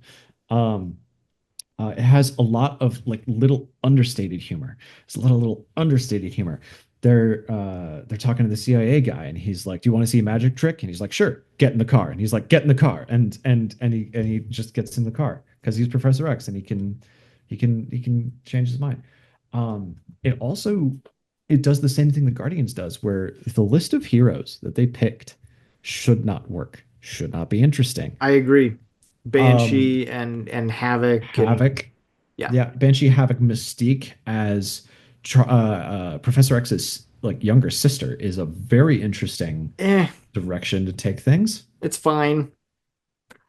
I don't hate it, but I was just like, really? And If then you're she gonna does make if you're gonna focus on the relationship between Charles and Eric, I by the way, okay, I'll there grant you that. Yeah. I want you to make a short that's just all of me, all of the times, like the 8 times in this that I've said the relationship between Charles and Eric. If you're going to focus on that, Yeah. making Mystique have some familiar relationship to Charles is it makes sense. I'll grant you. But I'll there's grant you that. there's so many like little points in this movie that are fun and funny, and there's so many that are serious. I don't think I'm going to be Uh, able to convince you. I still think that Avengers is better. It's such a great Marvel team up. Everything that came before, really well done, brings it all together in a beautiful way. I will grant you first class if that'll make Thank you happy. you. This is the last freebie I want on First Class, though, because if it comes up against something that will beat it, I will admit its defeat. But I think it's better than Avengers. Oh, It's all right.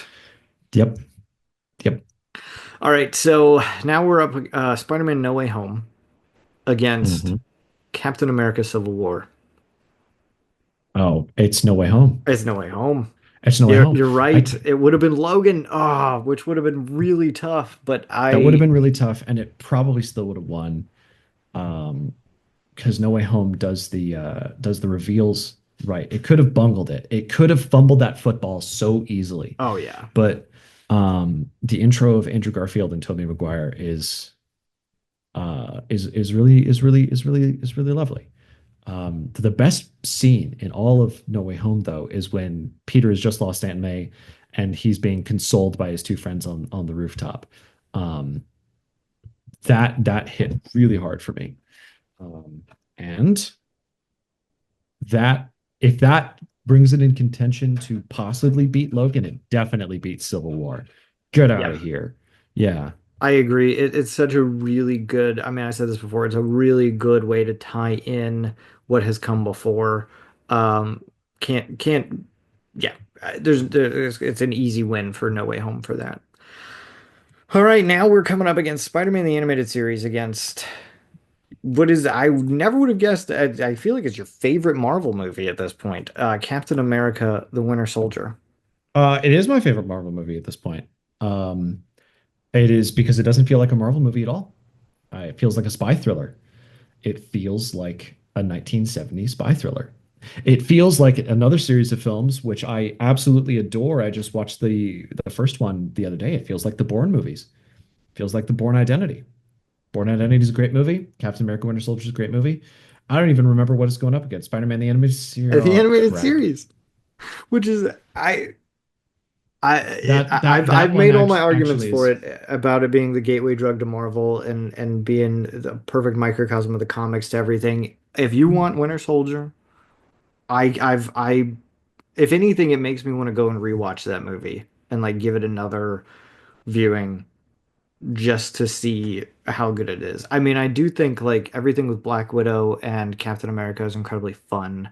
I It's the love the last movie to introduction use of the Maria Hill Falcon. well. Intro to the Falcon is great. It introduces a love interest for Captain America that's not Haley Atwell, which is tied into me not liking that Agent Carter got retconned because he went back in time for Haley Atwell. I just like it. I don't know what to say. I just like it. Um, but I will give it to you. thank you. You have convinced me. I will take Captain America and the Winter Soldier. Yes. This is just like Nate's final four, though. So what's next? Next up, we've got Guardians of the Galaxy Yeah, against Spider-Man 2. Spider-Man 2. Yeah, Like it's I kind of yeah. no contest there. I agree with you. As tough I as it think was for Iron Man, like going up against Guardians, I'm like, yeah. yeah. Yeah, Spider-Man 2 is just beating everything handily hands out. Um so yeah.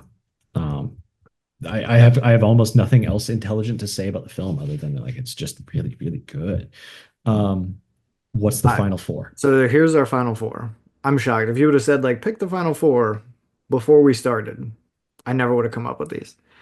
We've got X-Men First Class, Spider-Man No Way Home, Captain America Winter Soldier, and Spider-Man 2.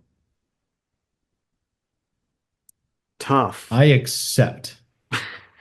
I accept. I'm not What surprised that what there are two Spider-Man properties, um, or an X-Men property. I really thought there'd be an Avengers thing in here. I thought Endgame would have made the final four, or Oh no Avengers no. would have I made the killed final Endgame four. first round. I killed Endgame first round. You I have know my you thank for did. that. That's You're shocking. welcome. Shocking And ups. the one that killed it is here. I Is know, is Captain America Winter Soldier in the because room you with us right Excelsiored now? it, which is insane. Hmm. But yeah. All right, let's do this. Let's bring it home. Let's bring it home. Uh, X-Men First Class against Spider-Man No Way Home. I think it's Spider-Man No Way Home. I think it's X-Men First Class, but I will set aside my personal bias and frankly, and I will plant a flag here, dear viewer, and I will say it is the best thing that the X-Men films ever made. I don't care that it doesn't follow any particular comic. I don't care that Charles didn't lose his ability to walk to the crystal of Kabarak when his brother, the Juggernaut, actually took his ability to walk. I think it's poetically beautiful that Eric is the one who inadvertently takes his ability to walk with the bullet to the spine. Um, I think that it's incredibly poignant that Charles feels the villain's pain because he's in his mind while Eric slowly kills him with a coin. That coin being the coin that he was forced to move with his mind by a Nazi because he was about to kill his mother in a concentration camp. um, which sounds like a very dramatic and overcooked, overdone thing, but it's not. It's just great. And yet, Spider-Man No Way Home is the culmination of 20 years of Spider-Man movies. Probably not yeah. that. Yeah, like 20 years of Spider-Man movies. It, its faults, and this may be why I don't give it the top spot if it gets there, but its faults are that it does overcook the humor sometimes. I'm something of a scientist myself, as like a meme. They have Willem Dafoe say that again. It's a little overcooked. It's not perfect, but All uh, right. as a film, I think it's more enjoyable than X-Men First Class. I will agree with you. Spider-Man No Way Home. Okay. All right. Captain America Winter Soldier against Yep. Spider-Man 2. I love you. You are my brother. I think you have taken the Winter Soldier quite far. It doesn't it it doesn't feel like a Marvel movie, Dan. It feels like a spy thriller. It's actually influenced by this little known Robert Redford movie from the 70s. That's as far as I'm going to take that. Yeah. Yeah, I think so. That's all that's going to get me. Spider-Man 2 is beautiful and well done. Um, yeah, I have to Well, go Spider-Man 2 there. it's tough because the thing that I have a problem with and what's gotten Spider-Man 2 this far is the relationship between the hero and the villain and Peter and Octavius and the fact that Steve and Bucky know each other and then he discovers that it's his friend but um I will give you that the villain like the villain in both of these is someone that the hero is familiar with and that has been taken over by some other thing. Dr. Octopus is brainwashed by the arms. Bucky is brainwashed by Hydra. Um, but it's when Bucky's brainwashed, and this is why I'm going to give it to Spider-Man 2. When Bucky's brainwashed, it's not Bucky at all. It's just he's just a robot for Hydra, right? He's Mhm. a Treadstone agent from the Bourne identity, like the Bourne, because I like the Bourne movies as well. Um, when Octavius is brainwashed by the arms, it's still the worst parts of himself. Yeah. It's still it's still a negative reflection on his own character and his own hubris. And I like this thing with villains being killed by their own hubris. And he's not killed by it, but it is a driving force behind the antagonism of the plot. So I will give it to Spider-Man 2, which means that we are down, if I'm doing my math right, Yeah, you're doing it right. We're down to Spider-Man versus Spider-Man. Which, if you would have told me that we would have wound up with two Spider-Man movies in the finale, I would have been like, yeah, I could see that. I could see not that. just two Spider-Man movies, but two with Tobey Maguire and with Alfred Molina as Doc Ock. Yeah. I mean, I think that That's a says a tough one. lot about, yeah. So Spider-Man No Way Home versus Spider-Man 2. Um, tough. I'm leaning ever so slightly to Spider-Man 2. Ever so slightly Um, based on some nostalgia. And I shouldn't base it on this at all, but I'm thinking about how like when the Spider-Man movies came out, mhm. they shouldn't have like worked. If you look at the other superhero movies that were coming around that time, they were not that great, and very few of them made it to this list. Spider-Man 2, And they chose el to be yeah, they chose to be grittier as well. Like mhm, what's popular in '02? You got the X-Men movies, which takes a flashy cartoon and comic book and turns it into like black leather, almost like Black Ops kind of stuff. And you got Blade. And right, you got I think Daredevil and Elektra are coming around at the same time, but they're also very dark. And you got Blade, which is like, like let's, shoot a bunch of vampires and stuff. And Spider-Man is like, I'm Tobey Maguire. I'm a nice high schooler. right. I'm gonna take pictures and it's a little bit it allows itself to be campy, you know? In a Uh, really fun way. That it mhm, feels very true to Spider-Man as a character. sure. But Not so that in does Spider-Man No Way Home doesn't, because of course it feels true to Spider-Man as a character in every way possible. So, the thing about No Way Home is I'm thinking about what are the key moments. I already mentioned the one where he's being consoled by his friends and the the the elements of his character in that film that are that are so quintessentially Spider-Man. And the thing that comes to mind is the fact that he has the ability to kill Norman Osborn at the end, and then um, he's stopped by Tobey Maguire. I think he's stopped by Tobey Maguire, and which is a very poetic thing, and gives that character a reason to be there other than fan service.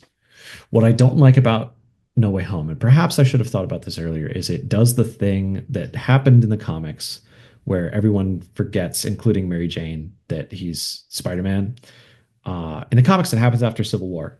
And I don't think there's an element of everyone forgets so much as like he makes a deal with Mephisto Hmm. that he and Mary Jane never bet or something like that, which like torpedoes the whole thing. Um, I don't like that aspect of it. Of course, there has to be a price at the end of the film and all of this good stuff.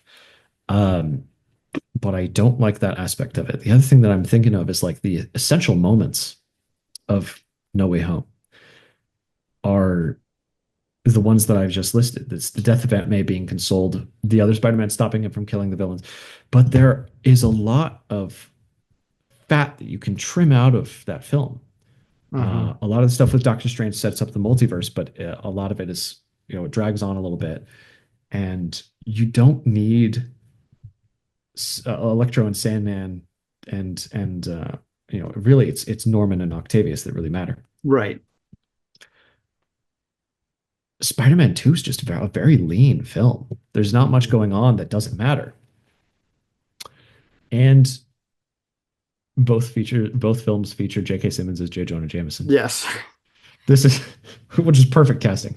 Um, just based on how lean it is and how the moments for the character play, my vote in this little democracy is for Spider-Man 2. Yeah, My mine as vote well. might Mine as well. We have we've done it, internet. We've crowned a winner. The best it's Marvel movie ever made, best Marvel project ever made. it's Spider-Man Spider-Man 2. 2. We've decided. Spider-Man 2. However, internet, there is one more film that is not on our list and that I was going to have as a wild card that I think could beat it. It is one of the movies of all time. It sold 1 more billion tickets, and that, of course, is Morbius, which came out in 2022. No, obviously it's Spider-Man 2. Yeah. If you gave me the list of 64 at the beginning of this and said who is likely to win, Spider-Man 2 is top three. I would have told you Logan, Spider-Man 2, and Captain America Winter Soldier. I just like it a lot. But Yeah. I think I'm shocked Endgame went out so early. But at the same haha, time, maybe the original Avengers film had a chance to take that crown. But yeah, Spider-Man 2, 100%. If we yeah. did this again, like a year from now, with some additions and different seating, we'd probably wind up with something different. Or Oh, if maybe we did we it wouldn't. tomorrow, if we did it tomorrow, we'd wind up with something different. But if we did it once a day for a year, 200 times out of the 365, Spider-Man 2 would probably win. Yeah, I agree with Um, that. Yeah. it's just a very tight, very well produced film.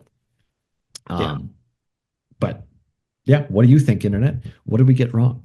Is Big Hero 6 actually the right one? Should Spider-Man and his amazing friends have made it into the final four?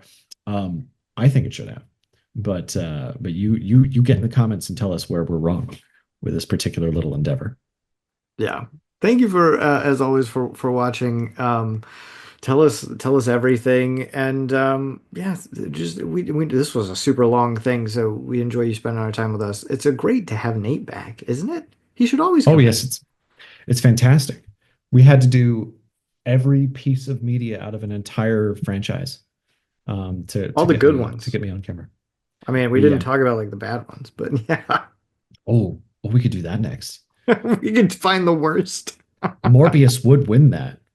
Um, just saying. There's some bad ones. There's some really, yeah, If you want to see us do that, get in the comments and yeah. and What should uh, we do? and Should we argue do this for with it. DC? Should we do the worst Marvel? Should we do um whatever? whatever you want to Yeah. see. Let us know. All right. Thank you for watching, everybody. God bless. See ya.